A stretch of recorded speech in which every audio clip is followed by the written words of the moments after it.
Hello students, आज हम लोग को स्टार्ट करना है अपना लेक्चर नंबर 5। ओके, इससे पहले लेक्चर में मैंने आपको पोलर फॉर्म बताया था और काफ़ी ही जल्दी ख़त्म कर दिया था उसको बताकर। मैं बार बार उसमें बोल रहा था कि मैं जल्दी ख़त्म कर रहा हूँ, जल्दी बता रहा हूँ। वो सिर्फ इसलिए कि मेरे को पता था कि आप उससे एनसीईआरटी प्रॉब्लम्स लगा सकते हो। ठीक है, सोचा तो यही था। होप सो आप लोग कोशिश करे होगे, और अगर उसमें भी कुछ आपको दिक्कत हुई हो तो आज हम लोग अच्छे से पोलर फॉर्म या फिर कॉम्प्लेक्स नंबर का और अच्छे से डीप थोड़ा पढ़ने वाले हैं। मैं क्वेश्चंस की प्रैक्टिस कराने वाला हूँ, आज ज़्यादा क्वेश्चन की प्रैक्टिस कराऊंगा और कॉन्सेप्ट्स उसी में अंदर समझाऊंगा। ठीक है ना, तो आज का लेक्चर एक तरीके से इंपॉर्टेंट होने वाला है आपके लिए। सो पोलर फॉर्म स्टार्ट करने से पहले बेटा मैं कुछ क्वेश्चंस की प्रैक्टिस कराऊंगा जो इसी टॉपिक, इसी चैप्टर से रिलेटेड है। ठीक है ना, जो चीज़ हम लोग पहले पढ़ चुके हैं उन सब चीज़ों से रिलेटेड है। तो पहले क्वेश्चन एक देखते हैं, सबसे अच्छा सा सिंपल क्वेश्चन से स्टार्ट करते हैं। ठीक है, एक क्वेश्चन मेरे पास है, जैसे कि अगर मैं क्वेश्चन लिखूँ, हमको number of values of n for which n plus i की पावर 4 इज़ इंटीजर। अब देखो, पहली चीज़ यहाँ पे इंटीजर आ रहा है। ठीक है ना, तो ये चीज़ हमेशा याद रखो, जब हम लोग कॉम्प्लेक्स नंबर पढ़ते हैं वहाँ पे इंटीजर नाम की कोई चीज़ नहीं होती। मतलब होती है लेकिन हम लोग मानते नहीं। कैसे? इंटीजर का मतलब बेटा ये हो रहा है, हम जो भी कॉम्प्लेक्स में होता है बेटा उसमें दो ही चीज़ होती हैं, रियल या फिर इमेजिनरी। ओके, सो इंटीजर एक रियल नंबर होता है, आपको पता है। ठीक है ना, तो असल में एक क्वेश्चन में बताना चाहता है कि number of values of n for which n plus i की पावर 4 इज रियल। ठीक है ना, प्योरली रियल। ठीक, तो हमको ऐसी वैल्यूज n की ढूंढ के बतानी है जिसकी वजह से ये हमारा एक्सप्रेशन जो लिखा हुआ है n प्लस आई की पावर 4 वो सिर्फ एक प्योर रियल नंबर निकले। ठीक है ना, तो ये चीज़ आपको बता दिया। यहाँ पे कभी कभी इंटीजर का कुछ लोग कंफ्यूज हो जाते हैं। ठीक है, तो मैंने आपको ये बता दिया। तो देखो सिंपल है, आपके पास दिया गया है n प्लस आई की पावर 4। जिन लोगों को बाइनोमियल एक्सपेंशन आता है वो उनसे डायरेक्टली कर सकते हैं, उससे जल्दी हो जाएगा। लेकिन अगर जिन लोगों को नहीं आता है बाइनोमियल एक्सपेंशन, तो सिंपल जैसे एक आम आदमी करता है वैसे कर सकते हो आप। इसको क्या करो, उसको आप दो ब्रैकेट्स में बांट लो। ठीक है ना, अब आपको a प्लस बी का होल स्क्वायर फॉर्मूला तो आता ही होगा, तो आप दो बार a प्लस बी का होल स्क्वायर फॉर्मूला खोलेंगे और इसको मल्टीप्लाई कर देंगे, आपका आराम से हो जाएगा। तो मैं इसी मेथड से करने वाला हूँ, मैं बाइनोमियल से नहीं कर रहा हूँ क्योंकि मैंने बाइनोमियल अभी नहीं पढ़ाई है। तो मैं मान के चलूँगा कि आप लोग भी एकदम स्टार्टिंग में हो, आपने भी बाइनोमियल नहीं पढ़ी है। ओके, सो मैं बता देता हूँ आपको। यहाँ पर जब मैं फॉर्मूला खोलूँगा तो कैसे खोलेगा, यहाँ बन जाएगा n square and plus 1 plus 2ni। यहाँ पे दूसरा खुलेगा n square minus 1 and plus 2ni। Okay, A square plus B. अच्छा देखो, यहाँ पे -1 आने वाला है क्योंकि आई स्क्वायर की वैल्यू बेटा -1 होती है। आई स्क्वायर की वैल्यू -1 होती है ना। सो प्लस जब वेट मिनट, यहाँ से स्टार्ट करते हैं इतना। तो देखो ये हो गया। अब आपको सिंपल बस मल्टीप्लिकेशन नॉर्मल सा, और कुछ नहीं। n की power 4 minus n square plus 2n cube i. ठीक है ना, बस मैं देखो अब इन दोनों ब्रैकेट्स का मल्टीप्लाई कर रहा हूँ। n स्क्वायर का मल्टीप्लाई मैंने इधर करा है दूसरे वाले ब्रैकेट में। ठीक है ना, यहाँ पे आएगा minus n square plus 1 minus 2ni plus 2n cube i minus 2ni minus 4n square. जल्दी जल्दी मैंने लिख दिया। ठीक है, क्योंकि मैं अभी अभी सॉल्व कर रहा हूँ तो मेरे को याद है कि आप एक्सप्रेशन है। ठीक है, तो आप लोग भी बस इसको बस मल्टीप्लिकेशन करना है। मैं बार बार बोल रहा हूँ, सिर्फ मल्टीप्लिकेशन करना है। तो आप जल्दी से इसको मल्टीप्लाई खुद करिए, मेरा मत देखिए, खुद करिए जल्दी जल्दी। ठीक है, देखते हैं कौन पहले करता है। तो यहाँ पे आ जाएगा n की power 4 plus 4n cube i minus 6n square minus 4ni plus 1। ठीक है, सिंप्लीफाई कर रहा हूँ, कुछ नहीं कर रहा हूँ। तो यहाँ पे आपको दिख रहा होगा n स्क्वायर, n क्यूब है, n स्क्वायर है, कोई भी आप जोड़ नहीं पा रहा है। तो एक काम करते हैं, यहाँ पे आई वालों को एक साथ लिख लेते हैं और रियल एक साथ और इमेजिनरी एक साथ। ओके, सो अब मैं रियल और इमेजिनरी को बांटने वाला हूँ। ये बन जाएगा n4 माइनस 6n स्क्वायर। ठीक है, प्लस 1। ये हो गया रियल वाला पार्ट मेरा, और आई इसमें से कॉमन ले लिया मैंने, तो बचेगा हमको 4n क्यूब माइनस 4n। ठीक है ना बेटा। तो अब देखो क्वेश्चन में बोला गया था कि हमको इंटीजर चाहिए, मतलब कि रियल चाहिए, मतलब कि n की वो वैल्यूज़ जहाँ पे आपका जो आपका क्वेश्चन दिया, जो इक्वेशन दी गई है वो आपकी प्योरली रियल हो। और प्योरली रियल होने के लिए आपका इमेजिनरी पार्ट 0 होना चाहिए। ठीक है, अगर ऐसे मैं लिख दूँ अगर यहाँ पे कि फॉर बीइंग, यहाँ पे लिख देता हूँ फॉर बीइंग एन इंटीजर और रियल। ठीक है, इंटीजर या फिर रियल दोनों लिख देता हूँ मैं। इंटीजर ब्रैकेट लगा के रियल लिख दिया मैंने, imaginary part should equal to 0, should be equal to 0, ठीक है बेटा। फॉर बीइंग एन इंटीजर और real part, imaginary part of complex number should be 0, ठीक है। तो बस इमेजिनरी पार्ट आपको दिख रहा है, यहाँ पे ये इमेजिनरी पार्ट है, तो 4n³ minus 4n is equals to हम लोग 0 रख देंगे, ठीक है। तो सिंपल, अब हम लोग यहाँ से n की वैल्यूज़ निकल आएंगी, ठीक है। तो जब मैं यहाँ पे 4n³ minus 4n equals to 0 रखूँगा, तो यहाँ पे इट्स वेरी ऑब्वियस, मैं पहले यहाँ पे 4n कॉमन ले लेता हूँ, यहाँ पर जाएगा n माइनस 1 इक्वल्स टू 0। यहाँ से आपको पास एक ये एक्सप्रेशन आएगा और एक आएगा n माइनस 1 इक्वल्स टू 0, ठीक है। मेरे पास यहाँ से दो एक्सप्रेशन ये आए हैं, ओके। सो यहाँ n² बचेगा, n², हाँ। तो यहाँ से आपको दिख रहा है n इक्वल्स टू 0 मिल जाएगा, ठीक है। यहाँ से आपको n equals two plus minus 1 मिल जाएगा, ठीक है। तो n की ऐसी 3 वैल्यूज़ हैं जिनकी वजह से ये हमारा एक्सप्रेशन रियल होने वाला है। तो आप यहाँ पे आराम से लिख लीजिए कि for n is equals to 0, 1 and minus 1, given expression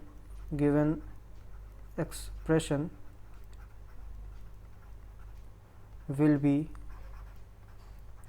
N integer, okay. तो समझ गए, क्वेश्चन सिंपल था, लेकिन आपको बस कैसे करना है वो आपको बताना चाहिए था। अच्छा क्वेश्चन है, मैं बस प्रैक्टिस करने की कोशिश कर रहा हूँ, ठीक है, कि आप लोग देख पाओ कि कौन कौन से वेरिएशन होते हैं, ठीक है। मैं बस आज यही रहेगा क्वेश्चन मेरा, जितना चाहे आप लोग पढ़ चुके हो, कैसे कैसे वेरिएशंस होते हैं, उसमें क्या क्या होता है, सबको अच्छे से कराऊंगा आपको, ठीक है ना। तो इसीलिए मैं बार बार बोल रहा हूँ कि लेक्चर आपका इंपॉर्टेंट होने वाला है। तो अब आगे बढ़ते हैं, अगला क्वेश्चन देखते हैं बेटा। एक और क्वेश्चन मैं लिख लेता हूँ, टाइम से थोड़ा टाइम बचेगा, ठीक है। मैं क्वेश्चन लिख लेता हूँ। तो बेटा ये लिख दिया मैंने क्वेश्चन पूरा आपका, ठीक है। तो उसमें क्वेश्चन बोल क्या रहा है, पढ़ते हैं इसको। क्वेश्चन बोल रहा है बेटा, if x² plus p plus i³ x plus 3i is equal to 0 where q and p belongs to r, ठीक है, has sum of square of roots equals to 8, ठीक है ना, then find p multiplied by q। तो पहली चीज़ तो आपको दिख रहा है ये क्वाड्रेटिक इक्वेशन है, आपको दिख रहा है ये क्वाड्रेटिक इक्वेशन है। तो क्वाड्रेटिक इक्वेशन सबसे बेसिक जो चीज़ होती है हम लोग सीखते हैं वो क्या होती है, sum of their roots is equals to बेटा माइनस b बाय a होता है, and their product is equals to c by a, ठीक है। ax² plus bx plus c वाली फॉर्म अगर आपके पास दी गई है क्वाड्रेटिक में, तो alpha plus beta equals to minus b by a होता है, और alpha beta equals to c by a होता है, ठीक। सो बस इसका यूज़ भी यहाँ पे होने वाला है। तो देखो क्वेश्चन क्या बोल रहा है, if this equation has sum of square of roots, अगर मैं मान लेता हूँ let the roots be alpha and beta, ठीक है, let roots be alpha and beta. तो क्वेश्चन में दिया गया square of their sum of roots, ठीक है, sum of their square of roots, sorry उल्टा बोल दिया मैंने, sum of square of their roots, ठीक है ना। तो अगर मैं बोलूँ alpha square plus beta square, उनका रूट्स का स्क्वायर और उनका सम, ठीक है, कितना दिया गया हमको, 8 गिवन है। तो बेटा मैं पहले बता दूं आपको, जब भी आपको a² प्लस b² की फॉर्म दिखा करे, तो सबसे पहले जो आपके सबसे पहले दिमाग में आना चाहिए, वहाँ चाहिए आपके पास a प्लस बी का होल स्क्वायर वाला फॉर्मूला, ठीक है ना। आपको पता होगा a प्लस बी का होल स्क्वायर फॉर्मूला क्या होता है वो a² plus b² plus 2ab, है ना, ये होता है फॉर्मूला आपका।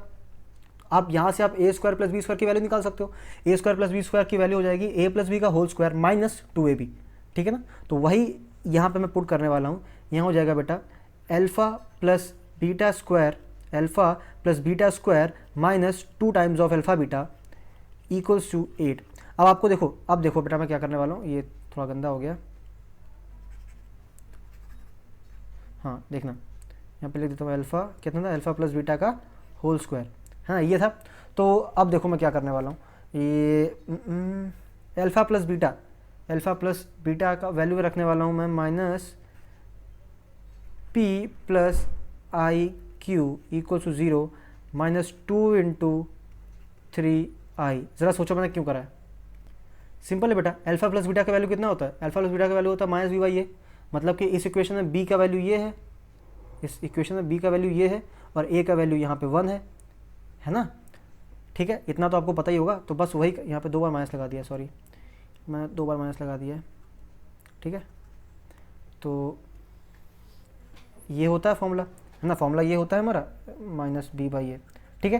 तो यहाँ पे माइनस b की value p plus i Q है, ठीक है, और अपॉन a की वैल्यू 1 है यहाँ पे। तो बस अल्फा प्लस बीटा का वैल्यू यहाँ पे इसका यूज़ करके मैंने लिख दिया है, ठीक है, और उसी प्रकार से मैंने अल्फा डॉट बीटा का वैल्यू भी लिख दिया है सी बाई ए, ठीक है, ओके, इज दैट क्लियर? बस वही चीज़ करा है, इक्वल्स टू 8 कर दिया। अब आगे सॉल्व करते हैं। जब आगे सॉल्व करेंगे तो अरे कहाँ चला गया, हाँ ये रहा, देखो माइनस पी माइनस लगा हुआ है ना, ये इसको सही से थोड़ा लिख लेते हैं, रुक जाओ, इसको सही से लिखते हैं, हल्का सा कंफ्यूजन नहीं होगा।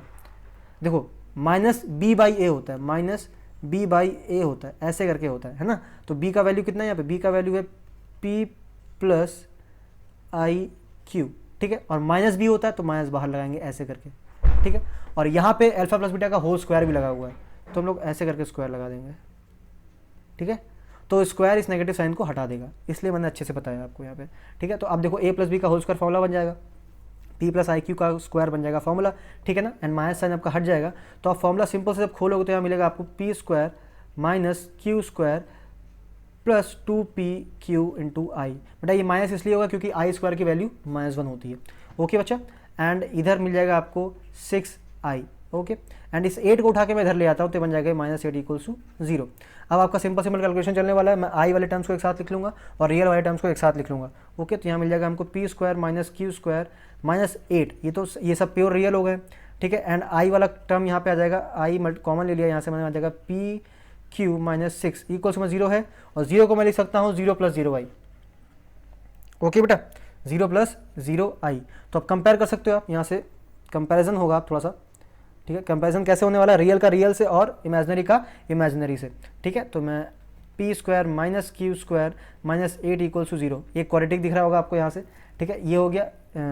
तो 0, एक काम करो, इसको 8 को उधर ले आओ, ये बन जाएगा प्लस का 8, ठीक है ना, ऐसे बन गया एक इक्वेशन। और एक इक्वेशन यहाँ से मिल जाएगी 2pq इक्वल्स टू 6, है ना बेटा, तो 2pq इक्वल्स टू 6, यहाँ से मतलब कि pq इक्वल्स टू, यहाँ लिख देता हूँ, pq इज इक्वल्स टू बेटा 3, ठीक है ना। अब देखो यहाँ पे 2 इक्वेशन है, 2 वेरिएबल्स है, 2 इक्वेशन 2 वेरिएबल्स सॉल्व करना बहुत ज़्यादा आसान, ठीक है ना। तो यहाँ से आप चाहो तो q की वैल्यू निकालो, चाहो तो p की वैल्यू निकालो, जिसकी चाहो उसकी निकाल लो। आपने यहाँ पे, मैंने यहाँ पे q की निकाली हुई है, तो मैं इस q की वैल्यू को यहाँ पे इस इक्वेशन में पुट करने वाला हूँ। तो यहाँ पे जब मैं यहाँ पे इस वैल्यू को पुट करूँगा तो कितना आने वाला है, पी स्क्वायर माइनस क्यू की वैल्यू कितनी है 3/p का होल स्क्वायर इक्वल्स टू बेटा 8, this will become as LCM यहाँ पे आ जाएगा पी स्क्वायर, है ना, एंड ये दिस विल बिकम p की power 4 minus 9 equals to 8, which gives also a biquadratic equation, मतलब कि 4 पावर वाली इक्वेशन। क्या देता है, p की पावर 4 माइनस 8 की पावर 2 माइनस 9। अब बेटा देखो, आप लोग बाई क्वाड्रेटिक देख के थोड़ा सा डर जाओगे कि कैसे करें, लेकिन बेटा इट्स क्वाइट सिंपल। आप क्या करो, आप पी स्क्वायर को कोई दूसरा वेरिएबल मान लो, आप पी स्क्वायर को कोई दूसरा वेरिएबल मान लो। अगर आप पी स्क्वायर को ऐसे जैसे आपने, मैं बोलूँ यहाँ पे P square equal to T मान लिया मैंने, let P square equal to T, तब आप यहाँ से बोल सकते हो T square minus 8t minus 9, ठीक है। अब तो ये क्वाड्रेटिक इक्वेशन हो गई। आप इसको सॉल्व करो, आपके पास टी की कुछ वैल्यूज आने वाली हैं, आपके पास जो टी की वैल्यूज आएंगी आप उसको इक्वल टू पी स्क्वायर रख दोगे, ठीक है। जैसे कि मेरे पास यहाँ पे वैल्यूज आने वाली हैं, जो भी आपकी वैल्यूज आएंगी, ठीक है, आप सॉल्व करके निकालोगे, आंसर आपका लास्ट में आने वाला है पी इक्वल्स टू प्लस का 3 and Q is equals two plus minus 1, ठीक है। सॉल्व करना आराम से, आप अच्छे से इतना तो कर सकते हो, इतना मैं आपसे उम्मीद करता हूँ, ठीक है। आंसर मैंने बता दिया आपको, ऐसे करके कुछ आंसर आने वाला है, ठीक। तो इतना आप कर सकते हो, आपको अगर नोट करा तो नोट कर लीजिए इसको, मेन चीज़ तो ऊपर ही है जितनी बताई थी, ठीक है। यहाँ से स्टार्ट किया था क्वेश्चन मैंने, ठीक है, आप नोट कर लीजिए, फिर देखते हैं हम, जब तक मैं अपना अगला क्वेश्चन लिखता हूँ। हाँ, तो मैंने क्वेश्चन लिख लिया, आपने स्लाइड का स्क्रीनशॉट ले लिया होगा, ठीक है। अब अगला देखते हैं, ये स्लाइड नंबर 2, ठीक है, and this is slide number 3। यहाँ पे आपको क्वेश्चन कंप्लीट हो गया था, मतलब अभी मैंने कंप्लीट कर दिया था, आपको इसका आंसर निकालना है, ठीक है। तो मैं इसका नेक्स्ट क्वेश्चन लिख रखा है, ये रहा क्वेश्चन आपका। देखो बेटा इसमें क्या बोल रहा है, असल में देखो हम इसमें आपको एक पैटर्न बता रहे होंगे कि आपने देखा होगा जितने क्वेश्चन मैंने कराए उसमें सिर्फ कॉम्प्लेक्स के कॉन्सेप्ट यूज़ नहीं हुए थे, उसमें काफ़ी चीज़ें अलग भी इस्तेमाल हुई, जैसे कहीं पे क्वाड्रेटिक आया, ठीक है। पहली चीज़ बता दूँ आपको, कॉम्प्लेक्स और क्वाड्रेटिक भाई भाई हैं, क्योंकि जहाँ पे कॉम्प्लेक्स होता है वहाँ क्वाड्रेटिक ज़रूर होता है, कम से कम, ठीक है ना। आपको क्वाड्रेटिक तो मिल ही जाएगा, ठीक है, आप बहुत ज़्यादा जगहों पे देखोगे क्वेश्चंस कभी भी अकेले नहीं आते कॉम्प्लेक्स के, क्वाड्रेटिक कम से कम साथ में होती ज़रूर है उसके, ओके। तो अब इस पे आते, देखिए मैंने, अब हम लोग कर क्या रहे हैं, असल में हम लोग रियल जो दुनिया होती है उसके कॉन्सेप्ट्स को हम लोग इमेजिनरी पे लगा के कोशिश कर रहे हैं, कुछ मिलता है क्या नहीं मिलता है, ठीक है ना। तो देखिए आपके पास क्वेश्चन दिख रहा है, if f x is equal to x की power 4 minus 4x cube plus 4x square plus 10x plus 45, then find the value of f3 plus 2i, ठीक है।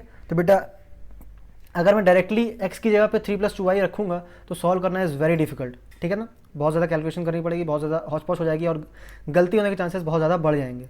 तो हम लोग क्या करेंगे, हम लोग जो रियल के कुछ कॉन्सेप्ट होते हैं वो हम लोग यहाँ पे पुट करने वाले हैं, यहाँ पे इस्तेमाल करने वाले हैं। जैसे कि हमको करना क्या है, हमको यहाँ पे x की जगह पे 3+2y रखना है, हमको यहाँ पे x की जगह पर 3+2y लिखना है ना। तो इसका मतलब यही हुआ ना कि हमको x की जगह पे 3+2y लिखना है इस पूरी इक्वेशन पर। तो यहाँ से मैं क्या करने वाला हूँ, मैं सिंपल सा मैं x - 3 = 2y करने वाला हूँ एंड मैं बोथ साइड स्क्वायर करने वाला हूँ, मैं बोथ साइड स्क्वायर करने वाला हूँ। तो this will become as x² + 9 - 6x and इधर हो जाएगा -4। ओके, समझे आप, ये करा। अब देखो इससे क्या होने वाला, इससे मैं एक चीज़ दिखा सकता हूँ कि आपको x² - 6x एंड +13 = 0, ठीक है। यहाँ से सॉल्व करने के बाद अभी चीज़ लिख सकते हो। तो मेरे पास एक इक्वेशन आ गई है जो कि प्योरली रियल दिख रही होगी आपको, इसमें कोई इमेजनरी का कोई भी नामो निशान नहीं है, ठीक है ना। तो देखो बेटा, आपने बहुत अच्छे से पढ़ा है पहले कि हाँ, तो आप लोग पहले देख चुके हो बेटा, ये अभी तक आपने रियल नंबर्स या फिर पॉलिनोमियल जो भी पढ़ा है उसमें आपने देखा है कि जो भी यहाँ पे नंबर लिखते हैं वो जो यहाँ पे अंदर नंबर आता है वो असल में फैक्टर होता है, वो इस इक्वेशन का फैक्टर होता है। And this if it's a factor मतलब कि वो डिवाइड कर सकता है, उस इक्वेशन में मैं इसको डिवाइड कर सकता हूँ। तो यहाँ पे जब मैंने ये x जब ये रख रहा था तो मेरे पास एक रियल एक्सप्रेशन आया था, वो था ये।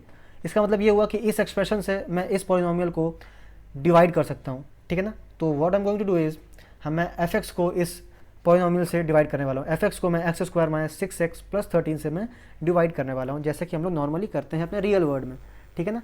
तो यहाँ पर लिख लेते हैं x⁻² - 6x एंड +13 को डिवाइड करना है हमको, से डिवाइड करना है किसको, x⁴ - 4x³ + 4x² + 10x + 45, ठीक है। डिवीज़न ऐसे तो करा जाता है, तो चलो अब डिवाइड करते हैं, नॉर्मल डिवीजन करते हैं, ठीक है ना। तो कितनी बार जाएगा, पहली बार तो जाएगा x², यहाँ पे आने वाला है कितना x⁴ - 6x³ आएगा, सॉरी हाँ क्यूब, ठीक है, एंड +13x², ठीक है ना। अब सिंपल साइन चेंज करेंगे, प्लस ये भी हो गया माइनस, ठीक है ना, ये तो कैंसिल हो गया, प्लस माइनस कितना आ गया 2x³ माइनस, ठीक है ना, कितना हो जाएगा, यहाँ पे आ जाएगा 4, 13 में से 4 कितने बचे, 13, 12, 11, 10, 9x²। एक काम करता हूँ, मैं जल्दी इसको सॉल्व कर लेता हूँ, ठीक है ना, थोड़ा टाइम बचेगा आपका, रिकॉर्डिंग ज़्यादा लंबी नहीं होगी, आप भी करिए मैं भी करता हूँ। तो देखो बच्चों, मैंने पूरा सॉल्व करके लिख दिया है, ठीक है। आपके पास क्वेश्चन की वैल्यू आ रही है x² + 2x + 3, रिमाइंडर आपका आ रहा है 2x + 6, ओके। सो अब देखो मैं क्या करने वाला हूँ, उसका यूज़ क्या होने वाला है, इसका यूज़ क्या होने वाला है। हाँ, तो देखो ये था ना आपके पास, तो आपको याद होगा आपने रियल नंबर में एक चीज़ यूक्लिड्स डिवीजन लेमा जब आप पढ़ते तो आप एक चीज़ देखते हैं हम लोग, a = bq + r लिखते हैं हम लोग, ठीक है ना। a कौन सी वैल्यू होती है, a ये जो ब्रैकेट के अंदर होती है वो वाली होती है, b जिससे डिवाइड करते हैं, q मतलब क्वोशेंट एंड r मतलब रिमाइंडर। तो ये भी सेटिस्फाई करता है, ये भी डिवीजन लेमा एक तरीके से, है ना। तो हम लोग क्या करने वाले हैं, अब सारी वैल्यूज़ को इस लेमा में यूज़ करने वाले हैं, ठीक है ना। तो अब देखो यहाँ पे मैं क्या करने वाला हूँ, f(x) can be written as, ठीक है, f(x) can equals to written as, ये f(x) मतलब a हो गया, ठीक है, bq + r, bq + r, b का वैल्यू यहाँ पे कितना है, b का वैल्यू यहाँ ये है x² - 6x + 13, x² - 6x + 13, ठीक है, ये आ गया b। अब q का वैल्यू कितना आया, q का वैल्यू सॉल्व होकर आया बेटा x² + 2x + 3, x² + 2x + 3 plus r मतलब रिमाइंडर की वैल्यू आई है 2x + 6। बेटा आप यहाँ पे देखो, हम लोग पहले ही प्रूव कर चुके हैं कि जिससे हम लोगों ने डिवाइड किया है वो इक्वल टू 0 है, ठीक है ना। तो इसका मतलब ये बोल सकता हूँ ये पूरा का पूरा एक्सप्रेशन आपका हो जाएगा 0, है ना, क्योंकि 0 मल्टीप्लाई बाय एनीथिंग बिकम 0, ठीक है ना। तो यहाँ से मैं बोल सकता हूँ f(x) is equals to 2x + 6, ठीक है ना। अब अगर यहाँ पे आप रखते हो x की वैल्यू 3 + 2y जो कि हमको क्वेश्चन में सॉल्व करना था, ठीक है ना, तो आप आसानी से रख सकते हो यहाँ पे, ठीक है ना। तो आप यहाँ पे अब आराम से लिख सकते हो क्योंकि ये सिंप्लीफाई हो गया है, पहले हमारे पास बहुत ज़्यादा दिक्कत हो रही थी। तो यहाँ पे क्या रखने वाले हो, 3 + 2y रखने वाले हो, तो यहाँ पे आ जाएगा 2 × 3 + 2y + 6, ओके बच्चा। आपने यहाँ पे वैल्यूज पुट करी तो यहाँ से आप आराम से सॉल्व करके निकाल सकते हो, यहाँ से अगर 6 प्लस 4i प्लस 6 मतलब कि 6 6 12, 4i प्लस 12, ठीक है। ये हो गया आपका f3 प्लस 2i का वैल्यू। समझे बेटा यहाँ पे मैंने कैसे डिवीजन लेमा को यूज़ करा, कैसे मैंने डिवीजन नॉर्मल, आप देखो कॉम्प्लेक्स नंबर का बहुत छोटा कॉन्सेप्ट होता है, बाकी सबका पुराना ही होता है, ठीक है। तो अगर आप अच्छे से कॉम्प्लेक्स नंबर सीख जाते हो तो काफ़ी कुछ आपको दिख रहा है कि आप लोग आराम से कर सकते हो, ठीक है ना। तो ये तो हुए कुछ क्वेश्चंस। अब हम लोग थोड़ा सा चर्चा को आगे बढ़ाते हैं, ठीक है। तो बेटा जैसा कि मैं आपको पहले बता चुका हूँ कि कॉम्प्लेक्स नंबर का रिप्रेजेंटेशन कैसे होता है, ठीक है ना। तो बस हल्का सा दोबारा चर्चा करते हैं उस पर, थोड़ी सी बस 2 सेकंड, वो 10 सेकंड लगेंगे, ठीक है। कॉम्प्लेक्स नंबर को हम लोग किस पे रिप्रेजेंट करते हैं? कॉम्प्लेक्स नंबर को हम लोग रिप्रेजेंट करते हैं बेटा एर्गेंट प्लेन पे, ARGAND, ठीक है ना। रियल के लिए होता है कार्टेशियन प्लेन, यहाँ पे होता है एर्गेंट प्लेन, ओके। तो ज़्यादा इसमें ज़्यादा कुछ बदला हुआ नहीं होता है। यहाँ पे वाई एक्सिस बन जाता है आपका, वाई एक्सिस बन जाता है आपका इमेजनरी एक्सिस, वाई एक्सिस आपका बन जाता है इमेजनरी एक्सिस, और एक्स एक्सिस बन जाता है आपका रियल, ओके, रियल, ठीक, रियल एक्सिस। अब कॉम्प्लेक्स नंबर को हम लोग ले सकते हैं a+ib की फॉर्म में, ये भी पता है आपको, ठीक है। और इसको हम लोग को अगर प्लॉट करना है इस आर्गेन प्लेन पे, तो आप लोग a, b को एज अ कोऑर्डिनेट ले सकते हो, ठीक है ना। a, b को आप एज अ कोऑर्डिनेट ले सकते हो, which can be plotted on Argand plane, ठीक है ना। a, b can be plotted and can be plotted on Argand plane, okay बच्चा। ये था एक ब्रीफ इंट्रो रिप्रेजेंटेशन का, ठीक, कैसे कि हम लोग किसी प्लेन पे उसको दिखा सकते हैं, ठीक है। तो फिर से मैं क्वेश्चन पे आने वाला हूँ जो कि पुराने से रिलेटेड है, ठीक है ना। तो यहीं से चालू करते हैं, क्वेश्चन लिख लेता हूँ पहले। देखो क्वेश्चन क्या है मेरे पास, अगर मेरे पास है if z is equals to बेटा 1+i ब्रैकेट में 1+2i ब्रैकेट में 1+3i, ठीक है, ये 3 ब्रैकेट हम लोग के पास हैं, देन हमको बताना है मॉड z का वैल्यू। अगर आपको याद हो मॉड z होता क्या है, मॉडुलस फंक्शन, ये सॉरी मॉडुलस बोल रहा हूँ, मॉडुलस वैल्यू होती है, मतलब कि सिर्फ ये मैग्नीट्यूड होता है, ठीक है। इससे मैग्नीट्यूड से मतलब होता है इसका वैल्यू निकलता है हमेशा a² + b² का रूट से, ठीक है ना। तो अगर इसको कर पाते हो तो करने की कोशिश करो। जो प्रॉपर्टीज़ यहाँ पे मॉड की होती है, कुछ प्रॉपर्टीज़ भी यूज़ होने वाली है यहाँ पे, जैसा कि अगर आपको बताऊँ कि अगर आपके पास लिखा हुआ है a + b का मॉड, तो इसको हम लोग लिख सकते हैं a का मॉड प्लस b का मॉड, अलग अलग कर सकते हैं। और ये चीज़ मल्टीप्लिकेशन, डिवीजन और सब्सट्रैक्शन तीनों में अलाउड होती है, चारों में अलाउड होती है, ठीक है ना। तो इतना काफ़ी है, सोचो कैसे करना है, ठीक है। वीडियो पॉज करो, फिर सोचो उसको क्या कैसे करना है, करने की खुद कोशिश करो पहले, ठीक है, क्योंकि सिंपल है, it's very simple question, property का यूज़ हो रहा है खाली। वीडियो को पॉज करो। हाँ तो देखो अब शायद आपने कोशिश कर लिया होगा, ठीक है। तो अब देखो मैं बताता हूँ कैसे करना है। z यहाँ पे गिवन है, हमको मॉड z का वैल्यू निकालना है। तो पहली चीज़ हम लोग मॉड z लिख लेते हैं। मॉड z इक्वल टू कैसे होने वाला है, मॉड z होने वाला है 1+i का ब्रैकेट 1+2i का ब्रैकेट एंड 1+3i का ब्रैकेट का होल मॉड। जैसा कि मैंने आपको बताया कि मॉड इंडिविजुअली बांटे जा सकते हैं, ठीक है। तो आप सिंपल है 1+i का मॉड 1+2i का मॉड, मल्टीप्लिकेशन में है तीनों, ठीक है ना, एंड 1+3i का मॉड। सिंपल है, काफ़ी ज़्यादा सिंपल है, आपको लग रहा होगा, लेकिन कोई बात नहीं, मैं दोबारा एक हल्का सा रिव्यू या फिर रिवीजन करा रहा हूँ, ठीक है। तो आपको इसकी वैल्यू निकाल लोगे आराम से, a² + b² मतलब कि 1² + 1², ठीक है, कितना आ जाएगा रूट 2 आ जाएगा यहाँ पे, ठीक है ना। यहाँ पे आ जाएगा √5, 2 का स्क्वायर + 1 का स्क्वायर, यहाँ पे 3 का स्क्वायर + 1 का स्क्वायर, ठीक है। तो कितना आ जाएगा, यहाँ पे आ जाएगा आपके पास 1+1 मल्टीप्लाइड बाय √1+1 मल्टीप्लाइड बाय यहाँ पे 1 + 2 × 4, ठीक है ना, एंड यहाँ पे 1 का 1 3 3 9, ठीक है।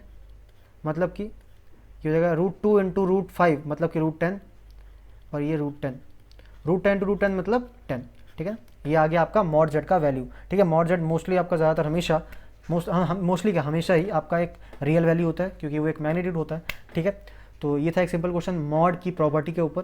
ऐसे ही मैं 2-3 क्वेश्चन और बता दूं आपको, जैसे कि एक क्वेश्चन और है मेरे पास एक क्वेश्चन ये है कि अगर मेरे पास z इक्वल्स टू दिया गया है 1+i, ठीक है, 1+2i, ये आपके लिए होमवर्क होने वाला है, आप लोग कर सकते हो आराम से, 1+3i, ठीक है ना, देन फाइंड मॉड z। ये आप लोग प्रैक्टिस करेंगे होमवर्क के लिए, मैं बता दिया हूँ। दूसरा क्वेश्चन है बेटा आपके पास z इक्वल्स टू 1 - i का whole square upon 1+2i, then find mod z, ठीक है। ये दूसरा क्वेश्चन हो गया, ठीक, ये 2 क्वेश्चन तो आपके लिए होमवर्क है, ये आपको सॉल्व करना ही है। तीसरा क्वेश्चन एक और है। तीसरा क्वेश्चन है मेरे पास, इफ़ 3/2 प्लस आई √3/2 का पावर 50 इक्वल्स टू 3 के power 24 x plus i B,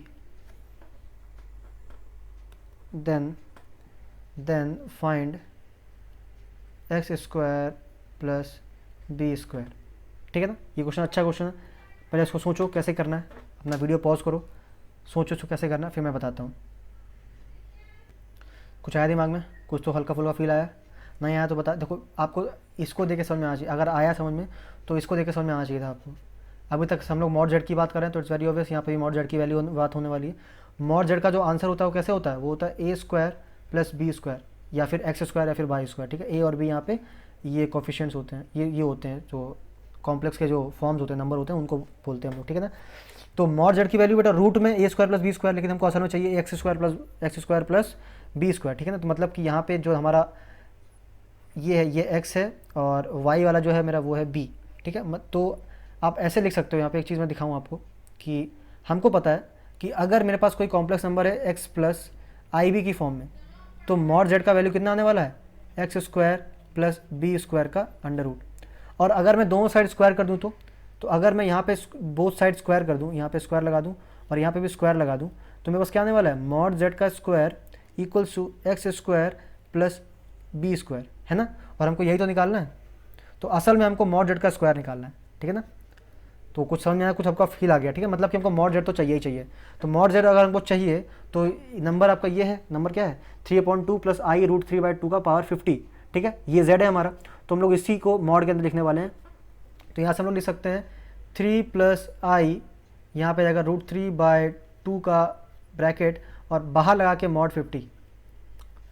okay, ये लगा दिया और इधर भी मैंने लगा दिया मॉड। ठीक है, तो 24 को बाहर रखा, ये तो कांस्टेंट है, इसे पहले से मैग्नीट्यूड है, इस पर लगाने की कोई ज़रूरत नहीं पड़ेगी। ठीक है, एक्स प्लस आई बी का मॉड। ठीक है, मतलब कि दोनों का मैग्नीट्यूड निकालना है हमको। तो मैग्नीट्यूड कैसे निकलता है, under root a square plus b square, mod की वैल्यू ऐसे निकलती है ना। तो यहाँ पे जब मैं करूँगा, यहाँ पे आ जाएगा, इसको अगर मैं थोड़ा सा सिंपल, यहाँ पे 3/2 नहीं लिखा, हाँ, तो देखो यहाँ पे क्या हो जाएगा, यहाँ पे जाएगा ए स्क्वायर मतलब 9/4 प्लस बी स्क्वायर मतलब कि 3/4। ठीक है ना, ये हो गया आपके पास, और यहाँ पे रूट तो लगा ही था पहले से ही। ठीक, और पावर बाहर 50 चल रही है हमारी। यहाँ पे क्या जाएगा, यहाँ पे जाएगा 3 की power 24 x square plus b square का रूट। यहाँ से हमको x square plus b square की वैल्यू मिलने वाली है, आपको दिख रहा होगा।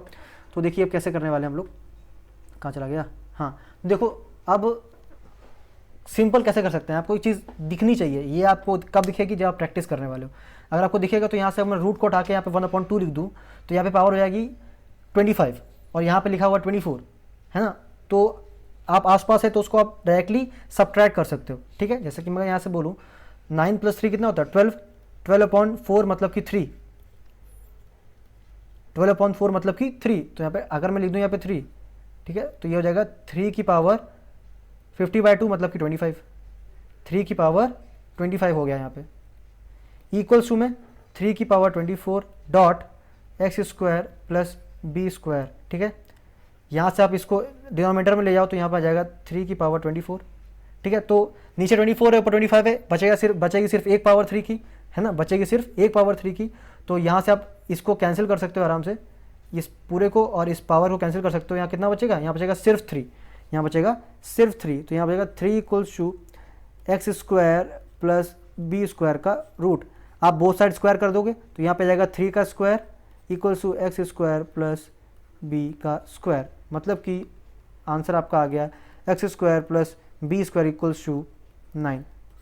सिंपल सवाल लेकिन सोचने वाला सवाल। ठीक है ना, सवाल जो भी आपने इसमें यूज़ करा सब कुछ आपको पहले से पता था, लेकिन कैसे यूज़ करना है, दिमाग में कैसे क्लिक करना है, वो मैंने आपको यहाँ पे बताया। ठीक है, तो ये क्वेश्चन भी अच्छा था, ये भी नोट कर लीजिए। तो देखो अब आगे बढ़ते हैं, यहाँ से देखो अब 2 क्वेश्चंस मैं आपके लिए होमवर्क देने वाला हूँ, अच्छे सवाल हैं। इन क्वेश्चंस को मैं आपको अगले लेक्चर में डिस्कस करूँगा। जो पहले दिए थे वो तो सिंपल थे, उसको डिस्कस करने की ज़रूरत नहीं है, लेकिन ये जो क्वेश्चंस है मैं इनको अगले लेक्चर में आपके डिस्कस करने वाला हूँ। ओके, सो मैं लिख देता हूँ पहले इन क्वेश्चंस को। क्वेश्चन आपके पास क्वेश्चन है, if Z1, Z2 are 2 non zero complex PLEX complex number and Z1 plus Z2 equals to Z1 minus Z2, ये दोनों मॉड में है, ठीक है। देन Z1 अपॉन Z2 की वैल्यू कितनी होगी? काफ़ी अच्छा सवाल है। एक अपने अपनी तरफ से भी एक वैल्यू उसमें ऐड करनी होगी, ठीक है।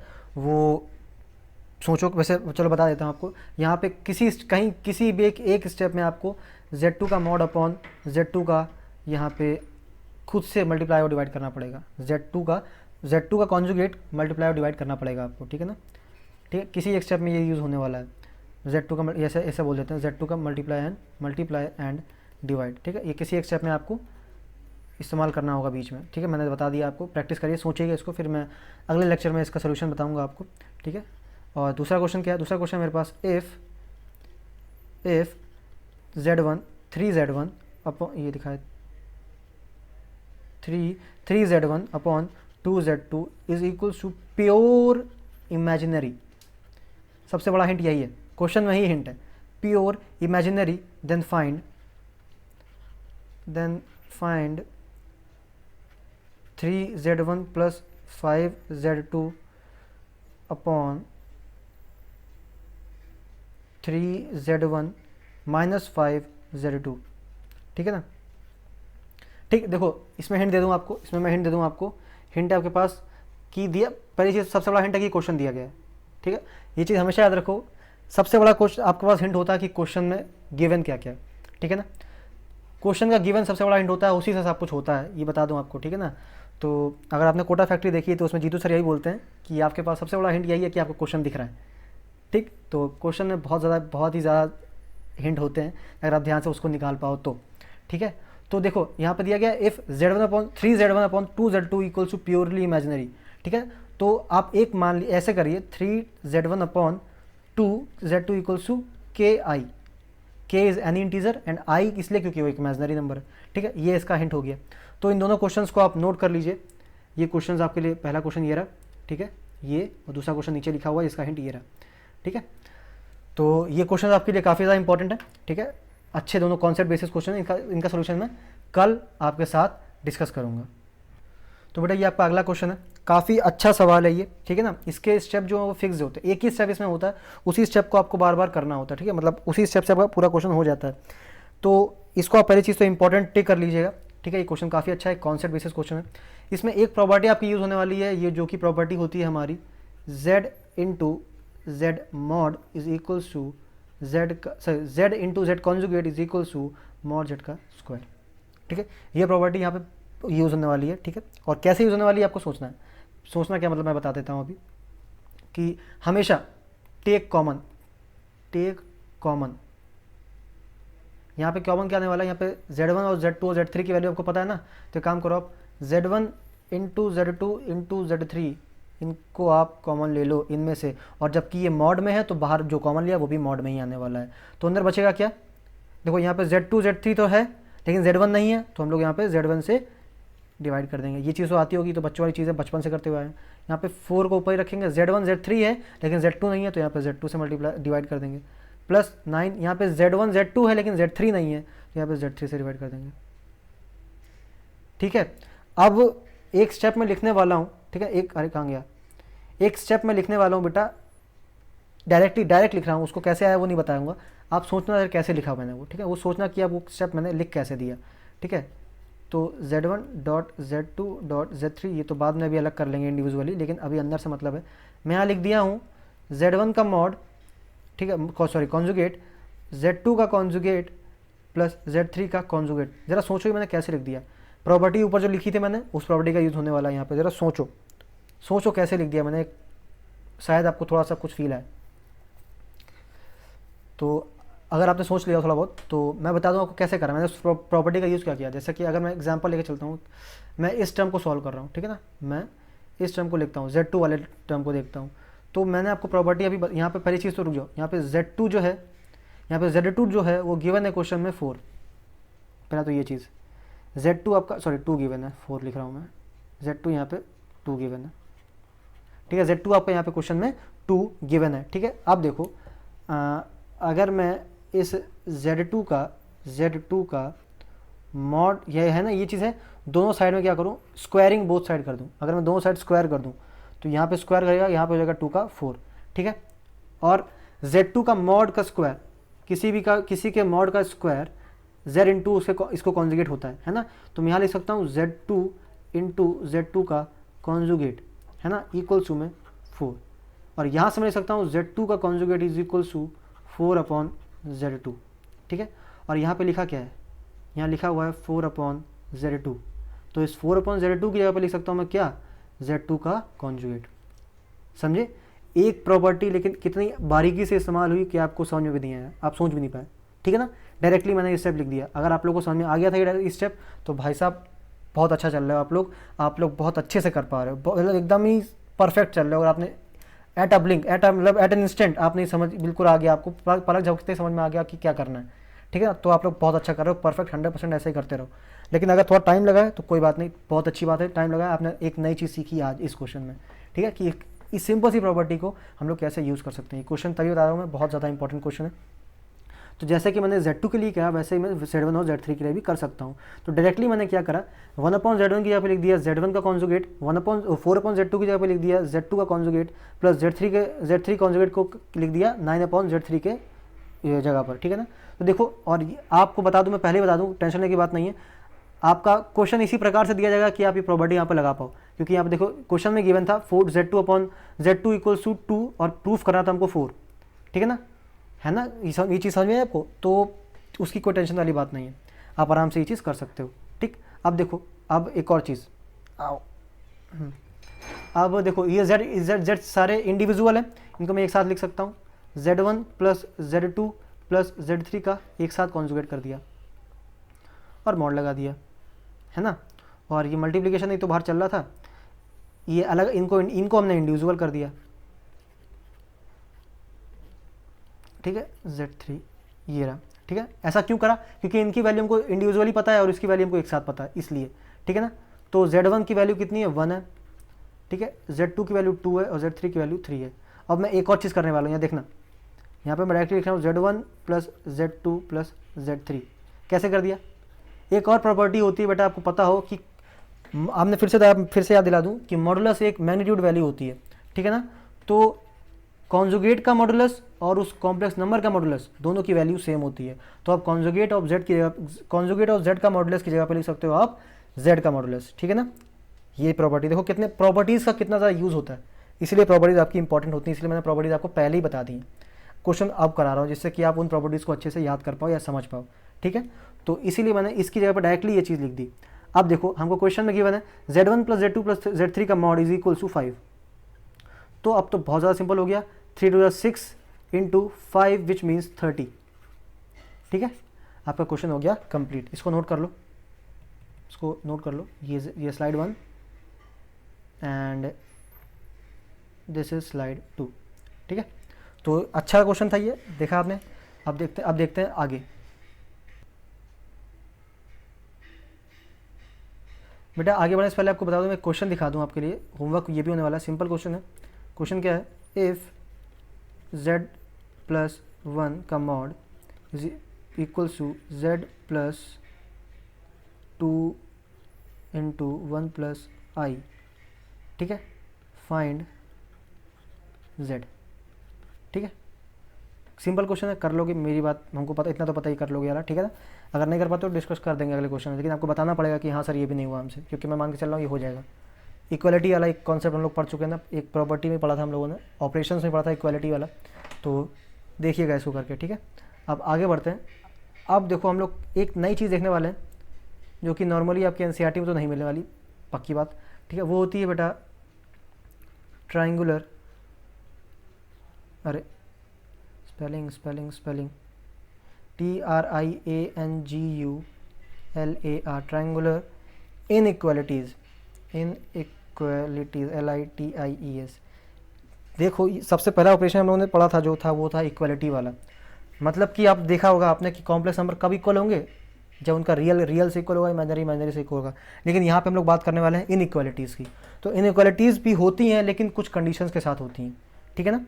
तो वो क्या होती हैं, देखो ये आप इनको ये प्रॉपर्टीज़ लिख लीजिए अपने पास पहली प्रॉपर्टी होती है ट्रायंगुलर इनइक्वालिटी में कि अगर Z1, ये चीज़ याद रखना, ठीक है ना, ये चीज़ याद रखना, Z1 Z2 is always less than equals to Z1 minus Z2 is less than equals to Z1 plus Z2, ठीक है, ये less than equals to Z1 plus Z2, ठीक है ना। अब यहाँ से आपको साफ साफ एक चीज़ दिखने वाली है कि मैक्सिमम वैल्यू, मैक्सिमम इसी स्टेटमेंट में देखो आप, यहाँ से दिखेगा आपको maximum of Z1 plus Z2 का मॉड कितना जा रहा है, कितना जा रहा है, maximum of Z1 plus Z2 का मॉड इक्वल्स टू कितना है, Z1 का मॉड सिंगुलर में, इंडिविजुअली, प्लस Z2 का मॉड इंडिविजुअली। इसी प्रकार से आपको मिनिमम भी दिख रहा होगा, minimum of Z1 plus Z2 plus Z2, ठीक है ना, कितना है यहाँ पे, Z1 का मॉड माइनस Z2 का मॉड, ठीक है बेटा, ये हो गया इसका मिनिमम। तो दिख रहा होगा, ये चीज़ होगी, ये चीज़ इंपॉर्टेंट है, ठीक है। पहली प्रॉपर्टी का आपको पता है तो बाकी दो की प्रॉपर्टीज़ आप आराम से देख सकते हो, ठीक है। तो बच्चों देखो, एक चीज़ बता दूँ आपको, ये एक्सप्रेशन अगर आपको थोड़ा सा याद करने में दिक्कत हो तो काफ़ी इंटरेस्टिंग सा एक था जो हम लोगों ने अपने टाइम पे यूज़ करा था, इसको याद करने के लिए। हंसना मत, देखो क्या होने वाला है। जैसे कि दो लोग हैं, ठीक है, Z1 एक आदमी है, Z2 एक आदमी है, दो लोग अलग अलग थे, अपनी ज़िंदगी में खुश थे, ठीक है, दोनों एक दूसरे से मिले, ठीक है, दोनों एक साथ रहने लगे, ठीक है, दोनों एक साथ रहने लगे, एक साथ खुश थे, मतलब प्लस, ठीक है, प्लस का मतलब दोनों एक साथ खुश हैं। फिर जब एक साथ हमेशा रहने लगे तब उनके बीच में कुछ लड़ाइयाँ हुई, ठीक है, उनके बीच में दरारें पैदा हुई, फिर बाद में वो लोग अलग हो गए, ठीक है। समझे कुछ। अब इसको पर्सनली मत लेना कोई चीज़, ठीक है, कोई किसी और रीज़न से नहीं बता रहा हूँ मैं, कहीं और ले जाने की कोशिश मत करना, एक नॉर्मल सा एग्जांपल है, ऐसा शायद आपको जल्दी से याद रहे, ठीक है। दो लोग अलग अलग खुश थे, ठीक है ना, जब एक दूसरे से मिले तो वो एक साथ हो गए, ठीक है, एक साथ वो लोग कुछ दिन तक खुश रहे, लेकिन जब एक साथ रहे तो उनके लड़ाइयाँ हुई, झगड़े हुए, ठीक है, और उनकी बॉन्डिंग थोड़ी सी ख़राब हुई, तो उनके अंदर नफरत आ गई, कड़वाहट आ गई, इसलिए माइनस का साइन लग गया, और अब वो फिर से अलग हो गए, लेकिन दुखी होकर, ठीक है, अलग हो गए दुखी होकर। तो समझ रहे हैं आप लोग, इस तरीके से हम लोग ने याद करा था अपने टाइम पे, ठीक है ना। तो ट्रायंगुलर इनइक्वालिटीज़ का मैं आप कुछ क्वेश्चंस कराने वाला हूँ उनके ऊपर, ठीक है। ये 3 स्टेटमेंट्स आपको पता होनी चाहिए, मैं 3 क्या मतलब इंपॉर्टेंट तो यही है, इससे आप बाकी 2 आराम से निकाल सकते हो, ठीक है। तो आप इसका स्क्रीनशॉट ले लो या फिर नोट कर लो, फिर हम लोग कुछ क्वेश्चन देखते हैं इस पर। तो देखो बेटा, एक ये क्वेश्चन ट्रायंगुलर इनइक्वालिटीज़ के ऊपर ही है, ठीक है। तो देखो इस क्वेश्चन में कुछ आपको समझ में आ रहा है कि नहीं आ रहा है, जैसे क्योंकि इसमें ये क्वेश्चन इसलिए पूछा आपसे क्योंकि जो गिवन है और जो प्रूफ करना है वो बिल्कुल ही अलग है, ठीक है ना। जो प्रूफ करना है उसमें Z1 plus Z2 plus Z3 एक साथ दिया गया है, और जो गिवन है उसमें Z1 Z2 अलग अलग तो है, लेकिन उसमें एक और चीज़ जुड़ी हुई है, उसमें कोई एक नंबर भी जुड़ा हुआ है, -1 -2 और -3 तीनों में अलग जुड़ा हुआ है। तो ऐसे क्वेश्चन में करते क्या हम लोग, जो प्रूफ करना है, जो चीज़ प्रूफ करनी है उसको हम लोग गिवन की फॉर्म में बदलने की कोशिश करते हैं, ठीक है, उसको गिवन जैसी शक्ल देते हैं। तो जैसे कि यहाँ पे लिखा हुआ है Z1 -1 Z2 -2 Z3 -3, तो कुछ ऐसा ही हमको इस प्रूफ करने वाले में भी लिखना होगा। तो जैसे कि इनइक्वालिटी है तो हम लोग क्या करेंगे, जो चेंजमेंट करेंगे एक साइड वो दूसरी साइड भी कर देंगे, तो बराबर हो जाएगा रेशियो, ठीक है ना। तो जैसे कि मेरे पास अगर मैं थोड़ा इसको अलग अलग लिखता हूँ, Z1 यहाँ पे लिखता हूँ मैं Z1, क्योंकि और इसको थोड़ा गैप देके लिखा Z1, यहाँ पे लिखा मैंने Z2, और थोड़ा गैप लेके लिखा है मैंने यहाँ पे Z3। क्या करने वाला हूँ मैं, यहाँ पे Z1 के साथ -1 है ना, तो मतलब कि -1, Z2 के साथ -2 है मतलब कि -2, Z3 के साथ -3 तो -3, ठीक है ना। अब देखो जब हमने यहाँ पे ऐड करा है तो सॉरी, जो यहाँ पे सब्ट्रैक्ट करा है तो यहाँ पे ऐड भी करना पड़ेगा। कितना सब्ट्रैक्ट किया मैंने, -1 -2 -3, मतलब कि टोटल मिला के कितना हो गया, -6। यहाँ पे हमने -6 को सब्ट्रैक्ट किया, उसी तरीके से हम लोग +6 को ऐड कर देंगे। समझे, कुछ फीलिंग आया आपको, जितना मैंने सब्ट्रैक्ट किया उतना ही मैंने ऐड भी कर दिया, ठीक। तो अब ये लग गया यहाँ पे, सॉरी ये तो बाहर पूरा एक साथ मॉड, ये हो गया ब्रैकेट बन गया एक, ठीक है, ये ब्रैकेट बन गया यहाँ पे कैसे करके, एंड यहाँ लग गया मॉड, ठीक। तो ये चीज़ मिल गई। अब देखो हम लोग एक जो ऊपर प्रॉपर्टीज़ देखी हम लोगों ने, देखो ये लिखी हुई है प्रॉपर्टीज़, ठीक है ना, कहाँ ये ट्रायंगुलर प्रॉपर्टीज़ ये हैं। तो मैं क्या करने वाला हूँ, एक काम करते हैं हम लोग, पहले इसका तो अभी यूज़ यहाँ पे नहीं हो रहा, ये आपको क्वेश्चन में दिखेगा, यहाँ पे आप क्या करोगे, मॉड को अलग अलग बांट लो, ठीक है, मॉड को अलग अलग बांट लो। जैसे कि आपको यहाँ पे दिखेगा कि जो समीशन में दिया गया है, जो समीशन में दिया गया है वो always less than equal to होगा किसके, इंडिविजुअली के, है ना, always less than equal to होगा इंडिविजुअली के। तो हम लोग यहाँ से बोल सकते हैं कि लेस देन इक्वल्स टू कितना, Z1 -1 का ब्रैकेट मॉड, ठीक है, प्लस Z2 माइनस 2 का मॉड प्लस Z3 माइनस 3 का मॉड और 6 भी तो है प्लस 6 का मॉड, ठीक है ना। ये कैसे ही मैंने ट्रायंगुलर प्रॉपर्टी नंबर 1 उसमें लिखा हुआ दिखाया मैंने आपको, ठीक है, उसका यूज़ करके मैंने यहाँ पे लिख दिया। अब देखो Z1 minus 1, Z2 minus 2, Z3 minus 3 का हमको वैल्यू गिवन है लेस देन 1 ही होने वाला है, ठीक है ना, लेस देन 1 होने वाला है। तो देखो अरे कहाँ गया, तो यहाँ से मैं एक चीज़ लिख सकता हूँ क्या, Z1 minus 1 bracket Z2 minus 2, ठीक है, and plus Z3 minus 3 bracket plus 6, ठीक है ना, is less than equals to 1 plus 2 plus 3 और ये 6 का 6, ठीक है ना। हमेशा ये मैक्सिमम से मैक्सिमम बता, देखो लेस देन रहने वाले हमेशा 2 से, ठीक है ना, लेस देन रहने वाले हमेशा 2 से। तो यहाँ पे इक्वल टू का केस चल रहा है, यहाँ पे इक्वल टू का केस चल रहा है, ठीक है ना, इक्वल टू का केस चल रहा है। तो मैंने क्या करा, मैक्सिमम मतलब लेस देन, देखो क्वेश्चन में गिवन है कि हमेशा लेस देन रहने वाले 1, 2 और 3 से, और इक्वलिटी में गिवन है कि वो लेस देन इक्वल्स टू है। तो मतलब कि हम लोग मैक्सिमम से मैक्सिमम वैल्यू इनकी क्या लिख सकते हैं, 1, 2 या फिर 3, ठीक है। तो उन्होंने इनका वैल्यू लिख दिया यहाँ पे 1, 2 और 3। तो अब यहाँ से आप वैल्यू निकाल सकते हो अपने, यही गिवन एक्सप्रेशन है मेरा, ठीक है। गिवन एक्सप्रेशन क्या ऐसा कुछ है, हमको प्रूफ करना था यहाँ पे 12 प्रूफ करना था, है ना। तो सिंपल है बेटा, आप क्या करोगे यहाँ पे, ये 3 to 5 + 6 यहाँ पे आ जाएगा 12, लेस देन इक्वल्स 12 आ जाएगा यहाँ पे, ठीक है। और इस पूरे यहाँ पे लिख सकता हूँ मैं, क्या प्रूफ क्या करना था, प्रूफ करना था हमको Z1 + Z2 + Z3। देखो अब देखो ध्यान से, हमने जो ऐड करा था और जो सब्ट्रैक्ट करा था हम लोगों ने, ठीक है, वही यहाँ पे ऐड भी करा था। तो अब मैं क्या करने वाला हूँ, अब जो मैंने अपनी तरफ से वैल्यूज दी थी ना वो वापस लेने वाला हूँ। जो वैल्यूज हम लोग ने सब्ट्रैक्ट करी थी उन वैल्यूज़ को मैं वापस लेने वाला हूँ, बदलेगा कुछ नहीं, क्योंकि जितना हमने दिया था उतना मैं ले भी रहा हूँ वापस, और जितना माइनस किया था उतना ही मैंने प्लस भी कर दिया था पहले, ठीक है। देखो दोबारा सुनो मैं क्या बोल रहा हूँ, जितना मैंने वहाँ पे माइनस किया था उतना ही मैंने यहाँ पे प्लस भी कर दिया था, तो रेशियो में कोई बदलाव नहीं आया। अब क्या करने वाला हूँ, नीचे में ये दिया था मैंने, ये दिया था, ये और ये, है ना। अब ये वैल्यूज़ मैं वापस ले रहा हूँ, Z1 + Z2 + Z3। कोई फ़र्क पड़ेगा, कोई फ़र्क नहीं पड़ेगा, रेशियो वही का वही रहा, ठीक है, और लेस देन इक्वल्स टू में 12 आ गया। तो आपने देखा किस तरीके से हम लोग ने मैनिपुलेशन करा और इस क्वेश्चन में प्रॉपर्टीज़ का यूज़ करा, ठीक है ना, कैसे क्वेश्चन को तोड़ा मरोड़ा और उसको अपने जैसा हमको चाहिए, अपनी सहूलियत के जैसा हमको आंसर चाहिए वो उसमें लेके आए, ठीक है। तो ये क्वेश्चन काफ़ी अच्छा था, इसको भी आप इंपॉर्टेंट लगा सकते हैं। इंपॉर्टेंट का मतलब ट्रायंगुलर इनइक्वालिटी के ऊपर है, तो ये क्वेश्चन अच्छा ही होगा, ठीक है। ये इंपॉर्टेंट टॉपिक होता है ट्रायंगुलर इनइक्वालिटी कॉम्प्लेक्स में, ठीक है। तो अब अगला क्वेश्चन देखते हैं। अगला क्वेश्चन क्या है, वो शायद आप लोग ट्राई करना, मैं कराऊंगा नहीं, इसको आप ट्राई करना आप लोग, ठीक है। इसको डिस्कस कर देंगे हम, ठीक है, अगले लेक्चर में डिस्कस कर देंगे क्या होने वाला है। If Z1 - 6/Z mod equals to 4, then greatest TES, greatest मतलब मैक्सिमम वैल्यू की बात कर रहा है, सिंपल सी बात, वैल्यू ऑफ mod Z। तो पहली चीज़ जो हमको प्रूफ करना है उसको गिवन की शक्ल में बदलो, ठीक है। तो हिंट दे दो मैं, स्टार्टिंग का सब ये होने वाला है, आप क्या करोगे, +6/Z और -6/Z कर दोगे, ठीक है ना। तो आपको ये गिवन की शक्ल मिल जाएगी, यहाँ पे देखो ये लिखा हुआ है और ये एक साथ लिख दो, ठीक है, गिवन की शक्ल मिल गई आपको।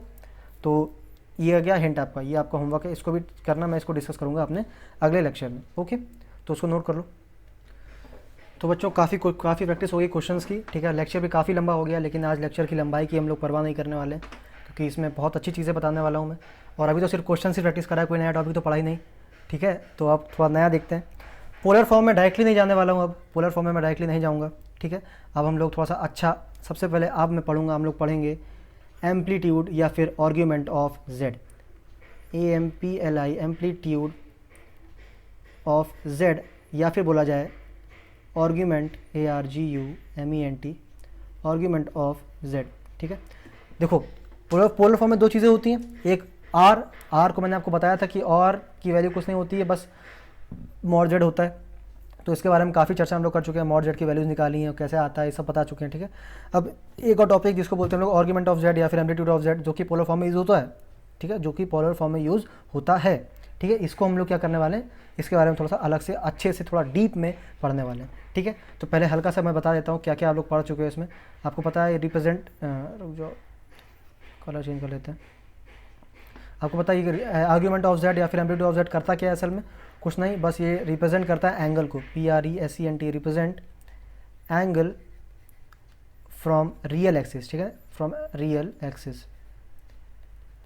रियल एक्सिस कौन सा, एक्स एक्सिस वाला, ठीक है ना। पहली चीज़ ये हो गया, ठीक है, थीटा दिखाता है रियल एक्सिस से, ओके।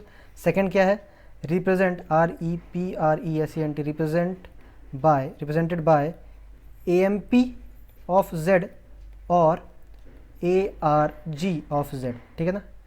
तो आपको नोटेशन में बताता जा रहा हूँ, क्योंकि जब भी किसी भी कहीं पे क्वेश्चन आता है तो नोटेशन से कभी कभी कंफ्यूज हो सकते हो आप लोग, तो आपको सारे नोटेशंस पता होने चाहिए, भले ही एक बार देखो उनको, ठीक है। दिखता कैसे है, कुछ ऐसे करके मान लो ये ऐसा गया है, ठीक है ना। तो अगर ये आपका पॉइंट यहाँ पे कहीं है तो इसको जोड़ने वाली लाइन को उसको बोलते हैं हम लोग क्या, मॉड Z या फिर R, ठीक है, मॉड Z या फिर R। और अगर ये कॉम्प्लेक्स नंबर Z है और अगर complex number Z equals to x plus i y है, अगर complex number Z equals to x plus i y है तो उससे कोऑर्डिनेट्स हम लोग दे सकते हैं x, y in normal form. अभी पोलर फॉर्म में जैसे आपको याद होगा मैंने बताया था आपको, पोलर फॉर्म में हम लोग दे सकते थे उसके कोऑर्डिनेट्स को r, थीटा करके, ठीक है ना। लेकिन अभी पोलर फॉर्म के बारे में बात नहीं कर रहे हैं, हम लोग नॉर्मल लेके चल रहे हैं, तो हम लोग z को कोऑर्डिनेट दे सकते हैं x, y करके, ठीक है ना।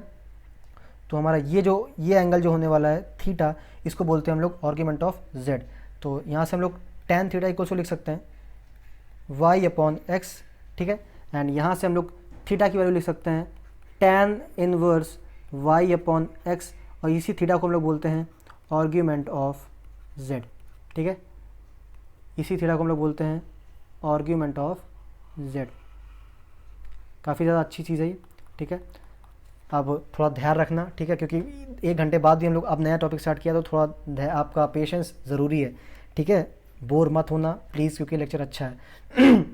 अगर बोर हो रहे हो तो वीडियो रोक दो, जब अगला कहीं आगे कभी मन करे तब देखना, लेकिन जब भी देखना इसको तो फुल कंसंट्रेशन के साथ देखना, ठीक है। इसीलिए जो रिकॉर्डेड लेक्चर्स होते हैं उनका यही फ़ायदा होता है, जब आपका मन होगा तब आप देख सकते हो उनको, ठीक है। लेकिन ये भी नहीं कि आप हमेशा के लिए छोड़ दो, ओके। तो ये तो हो गया आर्ग्यूमेंट ऑफ Z, ये हो गया 3 पॉइंट्स, ठीक है। अब देखो चौथा पॉइंट जो कि इंपॉर्टेंट है, चौथा पॉइंट जो कि इंपॉर्टेंट है, ठीक है बेटा। हमारे पास जो कॉम्प्लेक्स नंबर होता है वो होता है Z equals to x plus i y. अगर वो एक्स प्लस आई वाई की फॉर्म में है तो हम लोग then we take argument of Z by following methods, ठीक है, बाय फॉलोइंग मेथड्स। 4 कोऑर्डिनेट्स होते हैं हमको पता है, 4 वो साइन वो नेविगेशंस हो सकते हैं, ठीक है। तो उन चारों के बारे में अलग अलग होता है, जैसे कि मैं पहला आपको बता दूंगा, बाकी मैं लिख दूंगा, ठीक है। फिर उसके बारे में चर्चा करते हैं कि यहाँ तो होते हैं x, y कोऑर्डिनेट्स लेके चलते हैं, ठीक है। तो पहले फर्स्ट क्वाड्रेंट में दोनों आपके प्लस हो सकते हैं, ठीक है ना। जब दोनों प्लस होंगे तो आपका आर्ग्यूमेंट ऑफ Z जो होने वाला है वो होने वाला है इक्वल्स टू के tan इनवर्स प्लस का y अपॉन प्लस का x, ठीक है। और ये एक साथ कैसे दिखने वाला है, फर्स्ट क्वाड्रेंट है, मतलब कि अगर ये एक्सिस है, ये एक्सिस है, ठीक है, ये मेरा पॉइंट है, ठीक है। तो इसका ये दिखने वाला है कुछ ऐसे, यहाँ पे जाएगा ना, ठीक, ये हो जाएगा थीटा मेरा, ओके, और ये हो जाएगा Z, ठीक है। इसी प्रकार से जब मैं दूसरे पे आता हूँ, दूसरा क्वाड्रेंट क्या होता है, दूसरा क्वाड्रेंट देता है प्लस और माइनस, है ना। तो यहाँ पे क्या हो सकता है, यहाँ पे हो सकता है आपका argument of Z is equals to बेटा tan इनवर्स, ठीक है, tan इनवर्स y अपॉन x का मॉड ले लेंगे यहाँ पे, और यहाँ पे आपको दिख रहा है कि y का वैल्यू नेगेटिव है तो उसका नेगेटिव साइन मैंने आगे ले लिया, ठीक है। तो जब आपका सेकंड क्वाड्रेंट में होगा कॉम्प्लेक्स नंबर तो आपका आर्ग्यूमेंट कैसे निकलेगा, माइनस tan इनवर्स y अपॉन x की वैल्यू हमेशा पॉजिटिव रखनी है, इसलिए हमने यहाँ पे मॉड लगा लिया है, ठीक है। तो इसका जो फिगर बनेगा कैसे दिखेगा, कुछ ऐसा करके दिखने वाला है आपको। ये कौन सा ये सेकंड क्वाड्रेंट नहीं है, रुक जाओ, प्लस ये बेटा फोर्थ क्वाड्रेंट है, सेकंड क्वाड्रेंट नहीं, फोर्थ क्वाड्रेंट है, ठीक है ना। ये आपका फोर्थ क्वाड्रेंट है, तो ये आपका एक्सिस होगा, ठीक है। और यहाँ पे आपका कोई कॉम्प्लेक्स नंबर होने वाला है, ये आपकी लेंथ होने वाली है, ये आपका Z है, ठीक है। और थीटा यहाँ पे जो होगा वो होगा माइनस थीटा, इन्वर्स में आने वाला है आपका थीटा, ठीक है ना। ये आपका माइनस थीटा है, ओके। इसी प्रकार से मैं बाकी 2 भी लिख देता हूँ, फिर उनको समझा दूंगा एक साथ। तो बेटा मैंने यहाँ पे चारों के चारों लिख दिए हैं, ठीक है ना। आप ये मत सोचिएगा ये कहाँ से आए हैं, बस इतना याद रखिए कि ये होते हैं, क्योंकि प्रूफ पे जाओगे तो और ज़्यादा लंबा लेक्चर होने वाला है, ठीक है। तो प्रूफ मत देखो, प्रूफ वैसे कुछ है भी नहीं, ठीक है, कुछ ज़्यादा नहीं है, आप कोऑर्डिनेट्स देखने वाले हो खाली। देखो पहला क्वाड्रेंट आपने देख लिया, ऐसे होने वाला है। दूसरा क्वाड्रेंट मैंने आपको, तो चौथा क्वाड्रेंट मैंने बता दिया आपको, ये चौथा क्वाड्रेंट है, ठीक है। अब अगला देखिए, अगला है तीसरा क्वाड्रेंट। तीसरा क्वाड्रेंट कौन सा आता है, ये दूसरा हो गया, ये तीसरा। तीसरे क्वाड्रेंट में बेटा अभी तीसरे क्वाड्रेंट में भी हम लोग नीचे से लेते हैं, नीचे से एंगल लेते हैं, ठीक है, क्लॉकवाइज लेते हैं, ठीक है। तो उसकी वैल्यू क्या होती है, minus pi plus tan inverse y by x. अब देखो यहाँ पे लिखा हुआ थीटा की जो एंगल है मेरा वो कितना है, मेरा माइनस पाई आ रहा है, तो -पाई कहाँ से आ गया? आप लोग बोलते हो ना ये चीज़, देखो ये होता है 0, ये होता है पाई, तो आप बस 0 को लिख दो एक तरीके से -पाई, क्योंकि 0 से -0 को हम लोग -पाई लिख सकते हैं। It's very obvious. यहाँ पे इधर इस साइड में पाई पड़ता है, इधर साइड में -पाई पड़ेगा। ठीक है, हम लोग बोल सकते हो 0 को हम लोग -पाई भी बोल सकते हैं। ठीक है, तो इसीलिए इसको थोड़ा माइनस के फॉर्म में दिखाने के लिए मैं बता दिया हूँ आपको कि ये -पाई प्लस थीटा होने वाला है। ठीक है, थर्ड क्वाड्रेंट में। ठीक है, थर्ड क्वाड्रेंट में -पाई प्लस थीटा होगा। तो आप यहाँ से लिख सकते हो इसका आर्ग्यूमेंट कितना होगा, -pi plus tan inverse y by x। Okay, and fourth quadrant, sorry ये सेकंड क्वाड्रेंट के लिए फोर्थ केस है मेरा, उस पर हम लोग एंटी क्लॉकवाइज एंगल लेते हैं। ठीक है, वो क्या होता है, वो होता है पाई माइनस थीटा एंगल होता है आपका। ठीक है, एंड आपका आर्ग्यूमेंट हो सकता है pi minus tan inverse y अपॉन x का मॉड। ठीक है, तो बेटा आप इसको चारों अलग अलग याद करने से अच्छा आप एक काम करो, एक अच्छे से यहाँ पे एक बना लिया मैंने एक प्लेन। ठीक है, अब देखो मैं क्या करने वाला हूँ, मैं अलग अलग लिखता हूँ। जैसे कि मान लो एक लाइन ये जाएगी आपकी, एक लाइन ये आई है, और एक लाइन ये जाएगी। ठीक है ना, तो अब देखो यहाँ पे क्या होने वाला है, अब होगा खेल। कैसा खेल, देखो जब सिर्फ फर्स्ट क्वाड्रेंट में लेंगे तो थीटा, ठीक है ना, एंड जब हम लोग इस पूरे को लेंगे, ठीक है, तब पाई माइनस थीटा। ठीक है ना, एंड जब हम लोग कलर कौन सा ये वाला लेते हैं। ठीक है, जब हम लोग सिर्फ इतने को लेंगे तो होने वाला है माइनस थीटा। ठीक है, एंड जब हम लोग इस पूरे को लेंगे इतना, तब ये होने वाला है -पाई प्लस थीटा। ठीक है, इस फिगर को याद कर लीजिए आप, आपको अलग से याद लिखना नहीं पड़ेगा। ठीक है, आप आर्ग्यूमेंट आराम से निकाल पाओगे। ओके, क्योंकि आर्ग्यूमेंट असल में होता ही क्या है, असल में होता है tan theta equal to tan inverse y by x। ठीक है ना, और यहाँ पे जो एंगल आएगा थीटा की जगह पे आप जो ये अपने जो भी एंगल्स हैं उनको आप पुट करते जाइए। जहाँ पे थीटा वहाँ पे थीटा, जहाँ पे माइनस थीटा वहाँ पे माइनस थीटा, जहाँ पे पाई प्लस थीटा वहाँ पे पाई प्लस थीटा, जहाँ पे माइनस थीटा वहाँ पे माइनस थीटा। ठीक है ना, आपको अलग अलग रखने पड़ेंगे तो दिक्कत नहीं हो। जैसे कि मान लो अब मैं फर्स्ट क्वाड्रेंट में जा रहा हूँ, जहाँ पे प्लस का थीटा चला है तो नॉर्मल y अपॉन x।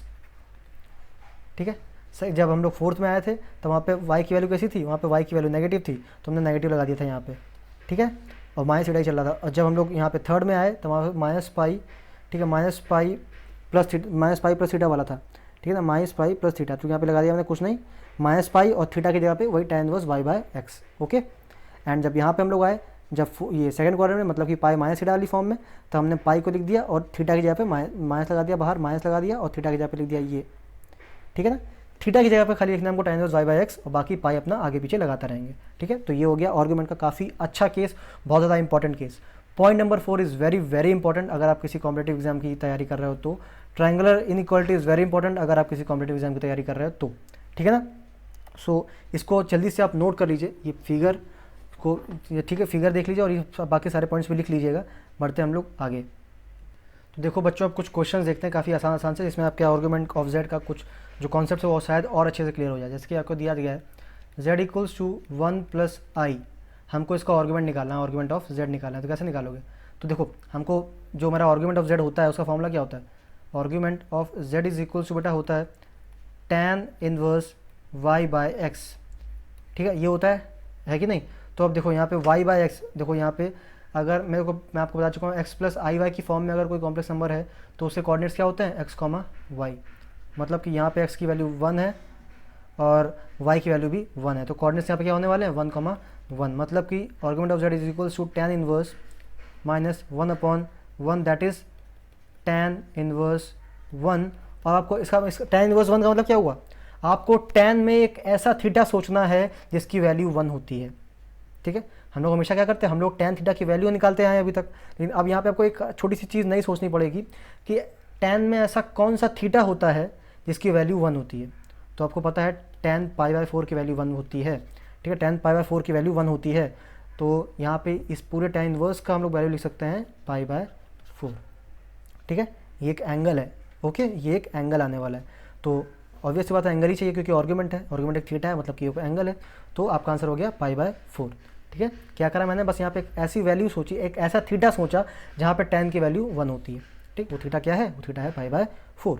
ठीक, अच्छा ये हो गया पहला सवाल। अब जैसे मान लो आपको अगला क्वेश्चन समझ रहे हो, आप मैं दो कोऑर्डिनेट्स की बात कर रहा हूँ। देखो तीसरे अब मैं आता हूँ तीसरे पे। तीसरा क्या होने वाला है मेरा, argument of ARG, argument of 1 plus √3, ठीक है। तो देखो पहले ध्यान से 1 + √3 ये दोनों के दोनों रियल हैं आपके, 1 भी रियल है, √3 भी रियल है, मतलब कि ये जो दिया गया हमको वो एक रियल नंबर है, ठीक है ना।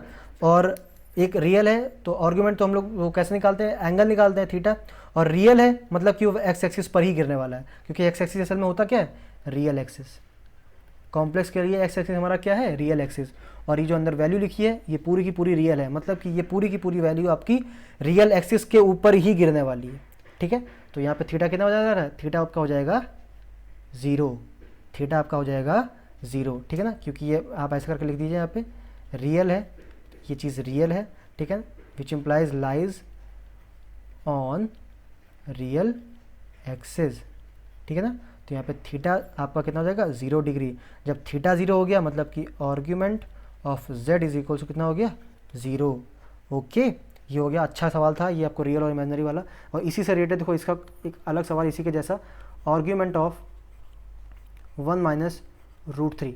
आप देखोगे अंदर 1 और √3 लिखा हुआ है, ये भी रियल है, तो आप जल्दबाजी में क्या करोगे, आप लिख दोगे यहाँ पे 0, जो कि आपका आंसर हो जाएगा गलत। कैसे हो जाएगा, देखो √3 की वैल्यू कितनी होती है, 1.73, तो 1 - 1.73 मतलब कि अंदर का जो ब्रैकेट की जो वैल्यू आने वाली है वो नेगेटिव आने, रियल तो होगी लेकिन वो नेगेटिव होगी, ठीक है। यहाँ पे ऐसे लिखो आप, real but negative, real but negative. तो इसका मतलब क्या हुआ बेटा, इसका मतलब ये हुआ कि वो रियल तो होगा, मतलब वो एक्स एक्सिस पे तो गिरेगा लेकिन नेगेटिव एक्स एक्सिस पे गिरेगा, ठीक है ना। जैसे कि आपके पास ये होता है, ये होता है ना, एक्स एक्सिस पर ही गिरेगा क्योंकि वो रियल है, और वो नेगेटिव है इसलिए वो नेगेटिव एक्स एक्सिस पे गिरेगा, मतलब कि नेगेटिव रियल एक्सिस पे गिरेगा, है ना। तो जब हम लोग थीटा नापेंगे तो कितना हो जाएगा, जब हम लोग थीटा नापेंगे तो कितना हो जाएगा, पाई। तो यहाँ पे आपका थीटा होने वाला है पाई, मतलब कि आर्ग्यूमेंट ऑफ जेड आपका होने वाला है पाई, ठीक है ना। तो ये दोनों चीज़ें अच्छी थी, आपको इंपॉर्टेंट थी, आप लोग जो छोटी सी गलती कर सकते थे यहाँ पे वो मैंने आपको दिखाई यहाँ पे, ठीक है। तो काफ़ी अच्छा सवाल।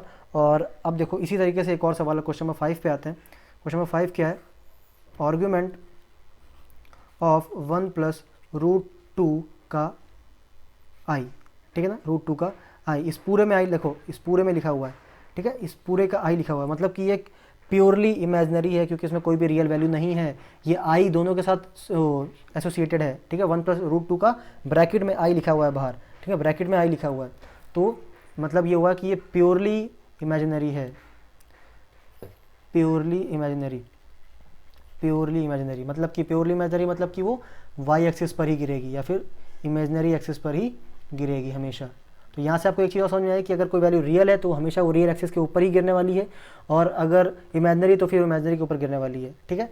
सिर्फ कॉम्प्लेक्स नंबर होते क्या है असल में, रियल और इमेजिनरी के कॉम्बिनेशन, वो गिरते हैं प्लेन्स पर, ठीक है, और जो रियल और इमेजिनरी प्योर वैल्यूज होती हैं वो हमेशा एक्सिस पर ही गिरती हैं, ठीक है ना। तो प्योर इमेजिनरी मतलब कि या तो वो पॉजिटिव वाई पे जाएगा या तो नेगेटिव वाई पे जाने वाला है ना। तो अंदर का वैल्यू चेक करते हैं पॉजिटिव है कि नेगेटिव है, तो 1 + √2 है मतलब कि वो पॉजिटिव है, तो आपका जो नंबर है वो कहाँ गिरेगा, आपका पॉजिटिव वाई एक्सिस पर ही गिरने वाला है। और थीटा कितना होगा, π/2, यहाँ पर थीटा हो जाएगा आपका π/2, मतलब कि argument ARG, argument of z is equal सब होने वाला है π/2। उसी प्रकार से अगर मैं नेगेटिव वाला दिखाऊँ आपको, कि अगर मैं आपसे बोलूँ आर्ग्यूमेंट ऑफ, अगर नेगेटिव वाला आता है तो आप क्या करोगे, जैसे मान लो यहाँ पे होता 1 - √2, तो आपका होता तो वो इमेजिनरी लेकिन वो नेगेटिव एक्सिस पे गिरता है, तो थीटा कितना होता है, -π/2 हो जाता है, ठीक है ना। तो अब देखो, तो अब आपका एक अच्छा सा क्वेश्चन देता हूँ आपको मैं, argument of cos theta + I sin theta, इसका ज़रा थीटा बताना मेरे को। जो लोग सॉल्व करने लगे उनको बता दूं कि थीटा सामने लिखा हुआ है, ये देखो थीटा ही तो जानना है हमको, तो यहाँ पे इसका आर्ग्यूमेंट कितना होने वाला है, argument of z equals to theta. और इस ये देखो ट्रिग्नोमेट्रिक रेशियोज हैं, मतलब कि इसमें एंगल पहले से ही पता है हम लोगों को, और कौन सा एंगल का रेशियो ले रहे हैं हम लोग, थीटा एंगल का रेशियो ले रहे हैं, मतलब कि आर्ग्यूमेंट कितना हो जाएगा, थीटा। सिंपल, ठीक है ना, बहुत सिंपल था ये, तो ऐसे दे दिया मैंने। तो ये कुछ क्वेश्चन यहाँ पे देखिए कि काफ़ी अच्छे सवाल मैंने दिखा रहा हूँ आपको, ठीक है, ट्रिकी और नॉर्मल और कॉन्सेप्ट बेसिस क्वेश्चन दिखा रहा हूँ आपको मैं। काफ़ी अच्छा लेक्चर होने वाला है, मैं फिर से बता रहा हूँ, अच्छा लेक्चर आपको लगा होगा, अगर अभी तक आप देख रहे हो इस लेक्चर को मतलब कि सच में ही कुछ लेक्चर अच्छा है, आपको समझ में भी आ रहा है। ओके, सो कुछ क्वेश्चंस मैं लिख देता हूँ आपके लिए, सिंपल से आर्गूमेंट पे, इसी टॉपिक पर, जैसे कि आप थोड़ा सा प्रैक्टिस कर पाओ बाद में, ठीक है। होमवर्क के लिए, ये होमवर्क है आपके लिए, ठीक है ना। होमवर्क क्या होने वाला है, आर्ग्यूमेंट ऑफ -√3 माइनस आई, ठीक है ना। दूसरा आर्ग्यूमेंट ऑफ 1/2 कॉमा -i√3/2। इससे कोऑर्डिनेट्स देखते रहना बेटा, कोऑर्डिनेट्स देखते रहना, आपको थीटा आराम से समझ में आ जाएगा, थीटा नहीं सॉरी आर्ग्यूमेंट ऑफ जेड आराम से समझ में आ जाएगा, ठीक है ना। तो थर्ड क्वेश्चन है आर्ग्यूमेंट ऑफ 2 -√7, ठीक है। क्वेश्चन नंबर फोर्थ, ये थोड़ा अच्छा, argument of 1 + √3 i + i -√3 upon 2√2, ठीक है ना। ये 4 क्वेश्चंस और एक और अच्छा सा पांचवा क्वेश्चन क्या होने वाला है, पांचवा क्वेश्चन आपके लिए होने वाला है argument of 1 + cos 6π/5 + i sin 6π/5, ठीक है। ये क्वेश्चन नंबर फोर्थ और क्वेश्चन नंबर फिफ्थ मैं आपको डिस्कस करूंगा अगले लेक्चर में, बाकी ऊपर वाले सिंपल है, ठीक है। तो इन को नोट कर लो जल्दी से। तो बेटा हम लोग ने काफ़ी कुछ देख लिया। अब एक चीज़ शॉर्ट में समझा देता हूँ आपको, एक और इम्पॉर्टेंट चीज़ है, वो नोट कर लेना कि थीटा को रिमेंबर करने के लिए, थीटा को याद रखना, ये चीज़ 3 केसेस आपको हमेशा याद रहना चाहिए, ठीक है। रिमेंबर फॉर थीटा, कौन कौन से केसेस, पहला least value, LEAST least positive angle, मतलब जो हमने आपने देखा होगा, हमने ऐसे लिया था, फिर कुछ वैल्यूज़ को ऐसे लिया था, तो वो क्यों लिया था, ठीक है ना। तो उसके ऊपर ही थोड़ा सा बात हो रही है, इसको समझ लो, बाकी अब कुछ नहीं होगा ज़्यादा, ठीक है। लीस्ट पॉजिटिव एंगल, इसको अगर मैं अल्फ़ा से दिखाऊं, ठीक है ना, तो आपका हमेशा अल्फ़ा 2π और 0 के बीच में आएगा, ठीक है ना। मतलब कि फर्स्ट और सेकंड क्वाड्रेंट में अगर है तो आप ऊपर से थीटा लोगे, ठीक है, अगर नहीं है तो फिर नीचे से थीटा लोगे, ओके। बस तो अब देखो, ये हो गया पहला केस हो गया। दूसरा जनरल वैल्यू, ठीक है। जनरल वैल्यू बेटा जनरल वैल्यू ऑफ थीटा, ठीक है। वो आपको पता है कि जब आपने वो पढ़ा था ट्रिग्नोमेट्रिक इक्वेशन पढ़ा होगा, तो वहाँ पे जनरल सॉल्यूशन ज़रूर देखा होगा आपने, 2nπ + अल्फ़ा होता है कॉस का, सिर्फ कॉस का नहीं बोला, nπ 2nπ अल्फ़ा होता है यहाँ पे, ठीक है। ये जनरल सॉल्यूशन आपने ज़रूर देखा होगा थीटा के लिए।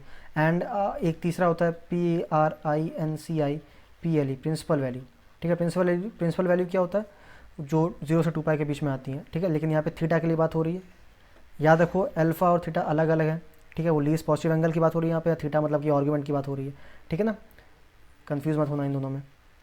तो प्रिंसिपल वैल्यू की बात करो, प्रिंसिपल वैल्यू हमेशा 0 से π के बीच में होती है, लेकिन यहाँ पे हम लोग 0 नहीं, यहाँ पे हम लोग -π लिखेंगे, ठीक है ना। थीटा हमेशा आपका -π से +π के बीच में होने वाली है, इसी थीटा को हम लोग बोलते हैं आर्ग्यूमेंट ऑफ जेड, ठीक है ना। ओके, ये 3 केसेस याद रखिएगा, ज़रूरत पड़ सकती है इसकी। जैसे कि मैं आपको एक क्वेश्चन कराऊँ, आपको ये क्वेश्चन देखो बेटा, आज मैं बहुत ज़्यादा क्वेश्चन कराया मैंने, मतलब बाकी लेक्चर्स के कंपैरेटिवली देखा जाए तो मैंने आज क्वेश्चन ज़्यादा कराए हैं, ठीक है। तो क्वेश्चंस को प्लीज़ नोट करना, सारे क्वेश्चन अच्छे हैं, सब के सब अच्छे हैं, ओके। तो क्वेश्चन क्या है मेरे पास, क्वेश्चन मेरे पास है कि अगर z = 3 - 3√3 i है, ठीक है, तो हमको फाइंड करना है, find least value of angle and general value and argument, तीनों चीज़ें निकाल ली हमको, ठीक है ना।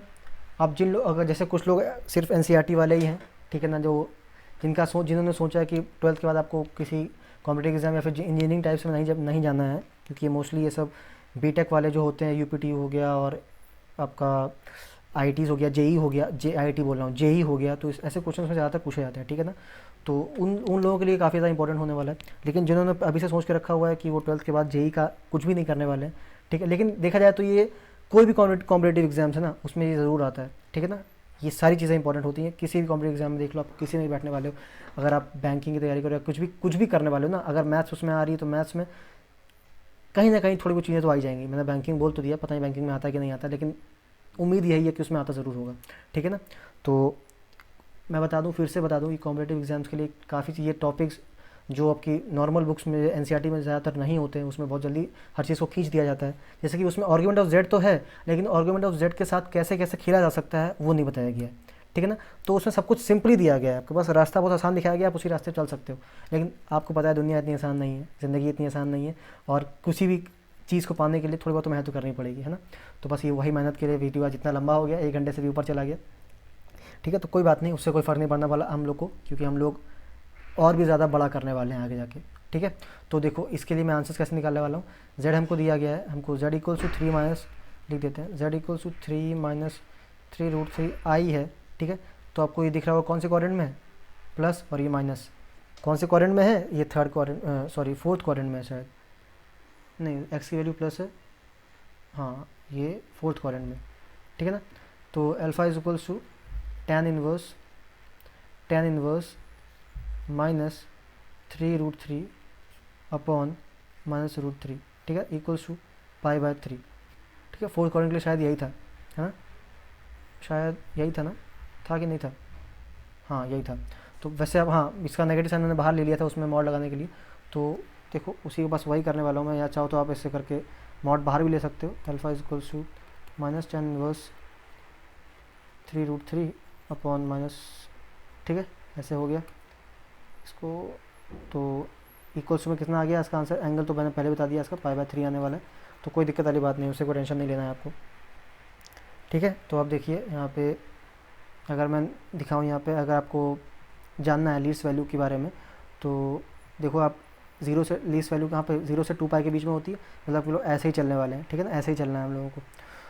तो ये रहा मेरा क्वाड्रेंट, ठीक है, ये रहा मेरा क्वाड्रेंट, बाहर बारिश हो रही है, आपको आवाज़ आ रही होगी, ठीक है, आज मौसम बहुत ख़राब होने वाला है। तो ऐसे करके आपको लेना है, यहाँ पे थर्ड क्वाड्रेंट में आना है, थर्ड क्वाड्रेंट में कहीं भी गिर सकता है, ठीक है, मैं मानता हूँ ये गिरा हुआ है, ठीक है ना। ये एंगल कितना होने वाला है, पाई प्लस π/3, पाई प्लस π/3, ठीक है, पाई तो ये रहा, और π/3 अल्फा ये आ गया है आपका, ठीक है ना। तो और थर्ड क्वाड्रेंट में तो हमने क्या कर दिया, पाई प्लस π/3, ये छोटे मोटे कॉन्सेप्ट आपको याद होंगे, आप लोग इसको मैनिपुलेशन करना, जनरल फॉर्म जो आपने ट्रिग्नोमेट्री पढ़ी तो आपने ये सब चीज़ें करी हैं काफ़ी ज़्यादा, ठीक है, तो इसमें ज़्यादा कुछ टाइम डिस्कस नहीं करना है। तो पाई प्लस π/3 का मतलब क्या हुआ, 4π/3। आप इसको देख, इसको कन्फ्यूजन हो रहा है मेरे को इसमें, ये थर्ड और फोर्थ वाले में इस चीज़ में कौन सा क्वाड्रेंट में कौन सा फॉर्मूला लगाते हैं, ठीक है। तो वैसे यहाँ पे इसलिए गलती नहीं होने वाली, गलती हमसे इसलिए नहीं होने वाली क्योंकि हम लोग को मेन अंदर इससे मतलब होने वाला है, ठीक है, और इससे मतलब होने वाला है, तो इसको नोटेशन से ही गलती हो सकती है। अब ये चेक कर लेना एक बार, ठीक है, मैं खुद ही बता रहा हूँ कि यहाँ पे मैंने अगर गलत लिखा हो तो आप लोग चेक कर लीजिएगा, लेकिन इससे आंसर में कोई फ़र्क नहीं पड़ने वाला अभी आगे जाके, ठीक है ना। तो देखो ये तो आ गया आपका क्या, ये तो आ गया आपका लीस्ट वैल्यू कितना, 4π/3 अल्फा का। अब आते हैं हम लोग जनरल वैल्यू पर। जनरल वैल्यू जब निकालेंगे हम लोग, तो जनरल वैल्यू का फॉर्मूला क्या है, 2n π प्लस अल्फा होता है, 2n π प्लस अल्फा, यहाँ पे अल्फा की वैल्यू 4π/3 है, ठीक है ना, 4π/3 आ गई है, तो 2n, तो अल्फा की यहाँ पे डायरेक्टली हटा के अल्फा को हटा के मैं लिख देता हूँ 4π/3। तो ये हो गया आपका जनरल सॉल्यूशन या फिर जनरल वैल्यू, ठीक है। आर्ग्यूमेंट की बात हो रही है यहाँ पे, argument of z equals to कितना, -π plus theta equals to -π plus π/3, क्योंकि ये थर्ड क्वाड्रेंट में मैंने आपसे कहा था वो एंगल हमेशा नेगेटिव में लेना होता है, ठीक है, तो -π/थीटा, तो ये आ गया -2π/3, ठीक है। सिंपल था लेकिन कॉन्सेप्ट इसमें तीनों यूज़ हुए जो मैंने आपको भी टेबल में बताया, तो आपको थोड़ा शायद समझ में आया हो। ओके, तो इस क्वेश्चन को अगर आपको नोट करना है तो नोट कर लीजिए, फिर हम बढ़ते हैं आगे। आगे बढ़ने से पहले बेटा एक और क्वेश्चन आपके होमवर्क के लिए, ठीक है, काफ़ी ज़्यादा होमवर्क हो गया आज, तो क्वेश्चन लिख लीजिए आप, सॉल्व z प्लस 3 - i का मॉड इक्वल्स टू में 4 and argument of z equals to π/4। Solve का मतलब ये हो रहा है कि यहाँ पे हमको असल में इस कॉम्प्लेक्स नंबर की वैल्यू बतानी है, ठीक है, तो x प्लस आई वाई होता है, तो असल में हमको x और y की वैल्यू अगर पता चल जाती है तो हम लोग कॉम्प्लेक्स नंबर ही बता देंगे, ठीक है ना। तो काफ़ी सिंपल है, आप आर्ग्यूमेंट ऑफ z से आप tan इनवर्स y/x दिया गया आपको यहाँ पे, ठीक है ना, tan inverse y/x, argument of z वही तो होता है, तो कितना दिया, π/4 दिया गया, तो यहाँ से आप y और y की या फिर x की वैल्यू निकाल लोगे, फिर सब्स्टिट्यूट करोगे तो आंसर आ जाएगा, ठीक है। तो ये भी आपके लिए होमवर्क होने वाला है। तो आज के लिए पहली बात तो होमवर्क काफ़ी ज़्यादा हो गया, तो उसको प्रैक्टिस करिएगा, क्वेश्चन अच्छे हैं आपके लिए, आपके कॉन्सेप्ट उससे और ज़्यादा क्लियर होने वाले हैं। तो ये हो गया होमवर्क। अब पढ़ते हैं थोड़ा सा आगे, अब हम लोग देखने वाले हैं प्रॉपर्टीज़ ऑफ आर्ग्यूमेंट, ठीक है। देखो अभी देख लो, अब इतना लंबा वीडियो हो गया, ठीक है, हम लोग अभी तक प्रॉपर्टीज़ ऑफ आर्ग्यूमेंट पे ही आए हैं, तो आप ये तो अंदाज़ा लगा सकते हैं कि ये चैप्टर कितना ज़्यादा इंपॉर्टेंट है, क्योंकि हर एक टॉपिक में इतना टाइम लग रहा है, तो कुछ ना कुछ तो बात होगी। मैं इतना अच्छे से बता रहा हूँ हर एक टॉपिक को, हर एक क्वेश्चन को बता रहा हूँ, तो कुछ ना कुछ तो बात ज़रूर होगी इस चैप्टर में। तो पता है चैप्टर असल में सिंपल होता है क्योंकि हम लोग एनसीईआरटी से पढ़ते हैं, ठीक है, लेकिन जब ये किसी ब्रॉड लेवल पे आता है अपने, तो काफ़ी ज़्यादा हौच पौच या फिर बहुत ज़्यादा चीज़ें इसमें आ जाती हैं, ठीक है ना। कठिन नहीं होता है लेकिन बस चीज़ें ज़्यादा आ जाती हैं तो हम लोग कन्फ्यूज़ हो जाते हैं, फ्लो नहीं बना पाते हैं उससे, ठीक है ना। तो मैं बता दूँ आपको, एक क्वेश्चन चैप्टर सच में इंपॉर्टेंट है, ठीक है। तो अब हम लोग पढ़ने वाले हैं प्रॉपर्टीज़ ऑफ आर्ग्यूमेंट।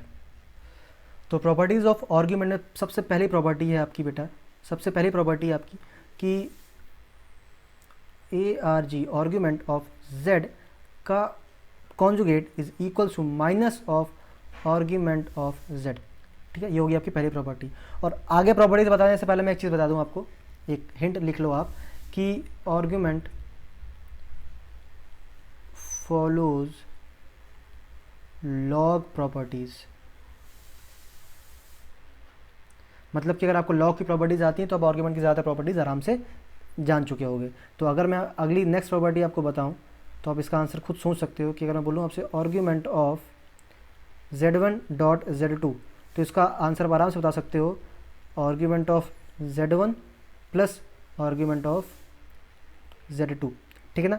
इसी प्रकार से ये डिवीज़न के लिए भी हो जाएगा। डिवीज़न के लिए क्या होता है लॉग में, वो डिवीज़न होता है तो माइनस से चेंज होता है लॉग में, है। उसी प्रकार से आर्ग्यूमेंट में भी बदल जाएगा, z1 अपॉन z2 है इक्वल्स में आप लिख सकते हो इसको argument of z1 minus argument of z2। ठीक है, ठीक, ये हो गया तीसरी। चौथी पे आ जाते हैं। चौथी आपका क्या होता है argument A R G argument of z की पावर n, तो ये लॉग क्या हो जाएगा n dot argument of z। ठीक है, आप सारी प्रॉपर्टीज़ का आंसर दे पा रहे हो क्योंकि अगर आपको लॉग की प्रॉपर्टीज़ पता है। ठीक है, तो मैं यहाँ से चीज़ कंफर्म हो गया कि आपका जो आर्ग्यूमेंट होता है वो लॉग की प्रॉपर्टीज़ को सेटिस्फाई करता है। ठीक है, पांचवा देखें, पांचवा क्या है मेरे पास argument of A R G argument of mod z is 0। ठीक है ना। ठीक है, क्योंकि मॉड z असल में एक मैग्नीट्यूड होता है, वो एक या तो वो रियल पे गिरेगा तो वो मैग्नीट्यूड होता है। मैग्नीट्यूड मतलब कि थीटा नहीं मिलने वाला है उसको, एक कांस्टेंट होता है। ठीक है, उसका थीटा उसका आर्ग्यूमेंट हमेशा 0 होने वाला है। ठीक है, ओके। सो क्यों ऐसा, क्यों, क्योंकि मॉड z हमेशा एक रियल, अभी बताया मैंने, वो रियल वैल्यू होती है। ठीक है, हमेशा, क्योंकि वो एक ऐसे आता है ना a² + b², तो जो भी आएगा वो रियली आने वाला है, तो उसका थीटा हमेशा, उसका आर्ग्यूमेंट हमेशा 0 होता है। तो ये हो गया प्रॉपर्टी नंबर 5। प्रॉपर्टी नंबर 6, ये आपको बताने की ज़रूरत नहीं है। अगर आप ये इसको भी आप लॉग जो ऊपर करा ना अभी आर्ग्यूमेंट ऑफ z1 z2, बस उसी तरीके से इसको भी कर सकते हो आप argument of A R G of argument of i, ठीक है, प्लस आर्ग्यूमेंट ऑफ z। तो आर्ग्यूमेंट आई का जो होता है ना वो होता है π/2। आर्ग्यूमेंट ऑफ आई का मतलब क्या हो रहा है, प्योरली इमेजनरी। ठीक है, और इमेजनरी या तो प्लस या तो π/2 में गिरता है तो -π/2 में गिरता है। यहाँ पे प्लस आई है, ठीक है ना, मतलब आई जो है पॉजिटिव में चल रहा है। ठीक है, तो हम लोग यहाँ पे क्या लेने वाले हैं π/2। ठीक है, तो ये हो गया π/2 प्लस आर्ग्यूमेंट ऑफ z। ठीक है, ये हो गया। इसी प्रकार से आप 7th में आ सकते हो। 7th के अगर मैं बोलूँ 7th A R G argument of omega z। ठीक है, ओमेगा क्या होता है उसकी आप बात मत करो अभी, बस इसको, इस प्रॉपर्टी को लिख लो।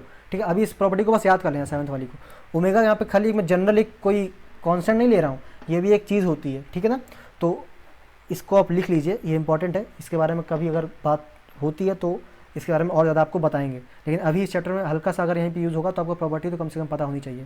ठीक है ना, तो बता दूँ, इसको लिख सकते हैं आप argument of omega plus argument of z। ठीक है, आर्ग्यूमेंट ऑफ ओमेगा की वैल्यू होती है 2π/3। ठीक है, आर्ग्यूमेंट ऑफ ओमेगा की वैल्यू होती है 2π/3, इसको आप लिख लीजिएगा आर्ग्यूमेंट ऑफ z। ठीक है, इसका यूज़ अगर कहीं होता है एट, मतलब नहीं कि बैकअप के लिए रख लिया मैंने, अगर यूज़ होता है तो आपको पहले से पता होना चाहिए, कम से कम पता तो हो कि ये कुछ होता है। ठीक है, इसलिए ये होगी 7th प्रॉपर्टी। और 8th वाली प्रॉपर्टी, इसको अभी लिख लीजिए। ठीक है, इसको खाली आप अभी लिख लो। इसका यूज़ अभी जो मैं क्वेश्चंस कराने वाला हूँ उसमें कोई यूज़ नहीं वाला है, लेकिन कभी होगा ज़रूर आगे। ठीक है ना, तो इसको अभी लिख लो आप। इसके 2 केसेस बनेंगे। ठीक है, कौन कौन से, पहला pi plus argument of z कब होगा, जब if argument of A R G argument of z is less than 0। दूसरा केस क्या होगा, -π प्लस आर्ग्यूमेंट ऑफ z कब, जब if argument A R G argument of z is greater than 0। ठीक है ना, इसके 2 केसेस ऐसे बनते हैं। ठीक, तो ये प्रॉपर्टी को खाली लिख लो आप। ठीक है, इसको लर्न इट, स्पेलिंग क्या होती है, LEARN, लर्न इट। अभी इसको सिर्फ लर्न कर लो और इसको सिर्फ लिख लो। ठीक है ना, ठीक, इन प्रॉपर्टीज को लिख लो। ठीक है, अब देखो मैं छोटे छोटे कुछ क्वेश्चन कराता हूँ, इसी प्रॉपर्टीज का यूज़ करके आपको उनका आंसर देना है। ठीक है, तो क्वेश्चन नंबर 1 पे आते हैं, मतलब क्वेश्चन नंबर 1 का इस टॉपिक से रिलेटेड क्वेश्चन पे आते हैं। सिंपल क्वेश्चन क्या है, आर्ग्यूमेंट ऑफ, आपको बताना है किसका, 1 + i। ठीक है, और यहाँ पे 1 + √3i। ठीक है, मल्टीप्लाई में कॉस थीटा प्लस आई साइन थीटा। तो देखो यहाँ पे आर्ग्यूमेंट मल्टीप्लाई में दिया गया है तो इसको आप अलग अलग स्प्लिट कर सकते हो, ठीक है, इसको आप अलग अलग स्प्लिट कर सकते हो। जैसे कि मैं बता दूं आपको, पहले दिखा देते हैं यहाँ पे पहले चीज़ क्या होता है।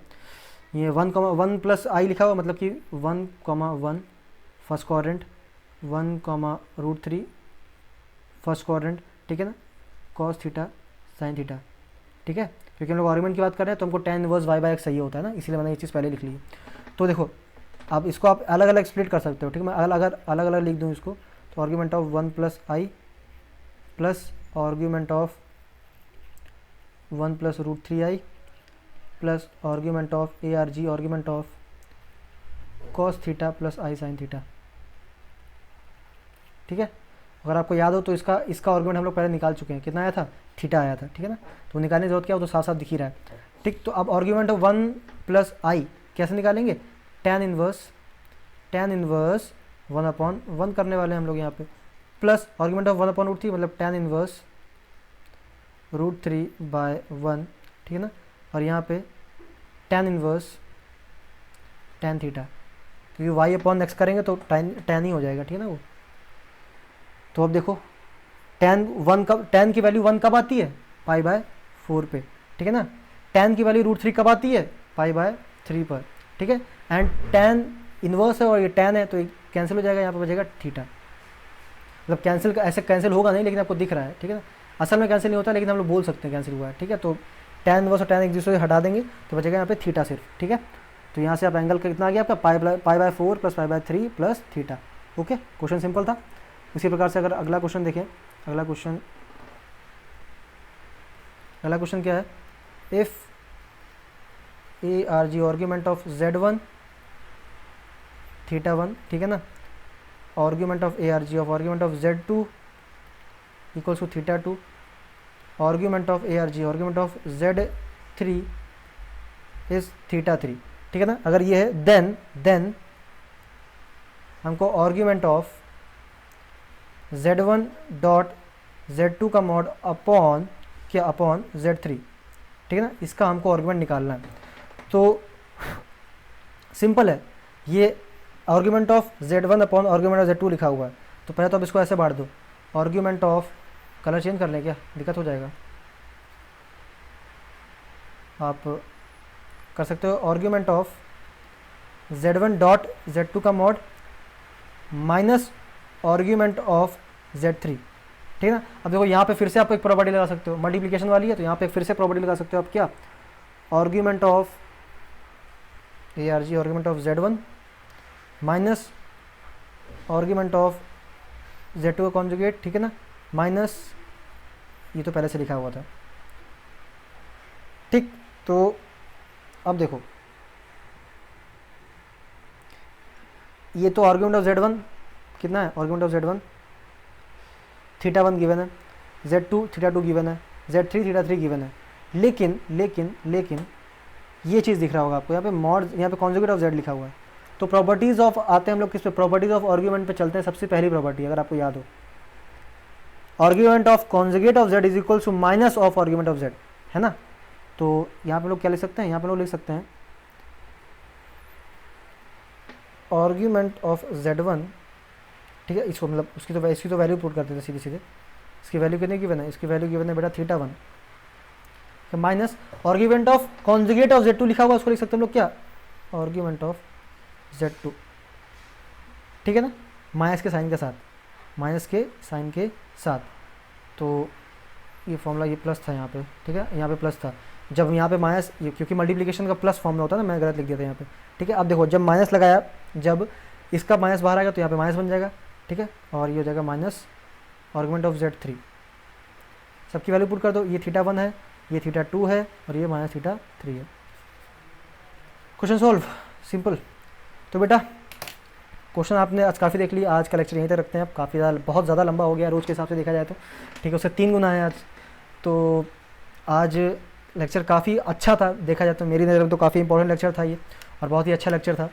असल में देखा जाए तो हम लोगों ने पोलर फॉर्म तो देखी नहीं, लेकिन उसके जो कंपोनेंट्स होते हैं जैसे कि मॉड Z और आर्ग्यूमेंट ऑफ Z, उसके बारे में काफ़ी चर्चा करी और काफ़ी अच्छा देखा, ठीक है ना।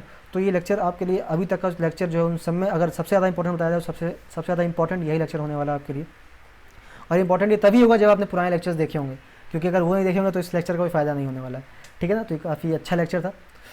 तो आज पहली बात तो जो मैंने इसमें आपको होमवर्क दिया है वो क्वेश्चन ज़रूर करना, इसका डिस्कशन मैं करूँगा ज़रूर। ओके, एंड आज के लिए इतना ही।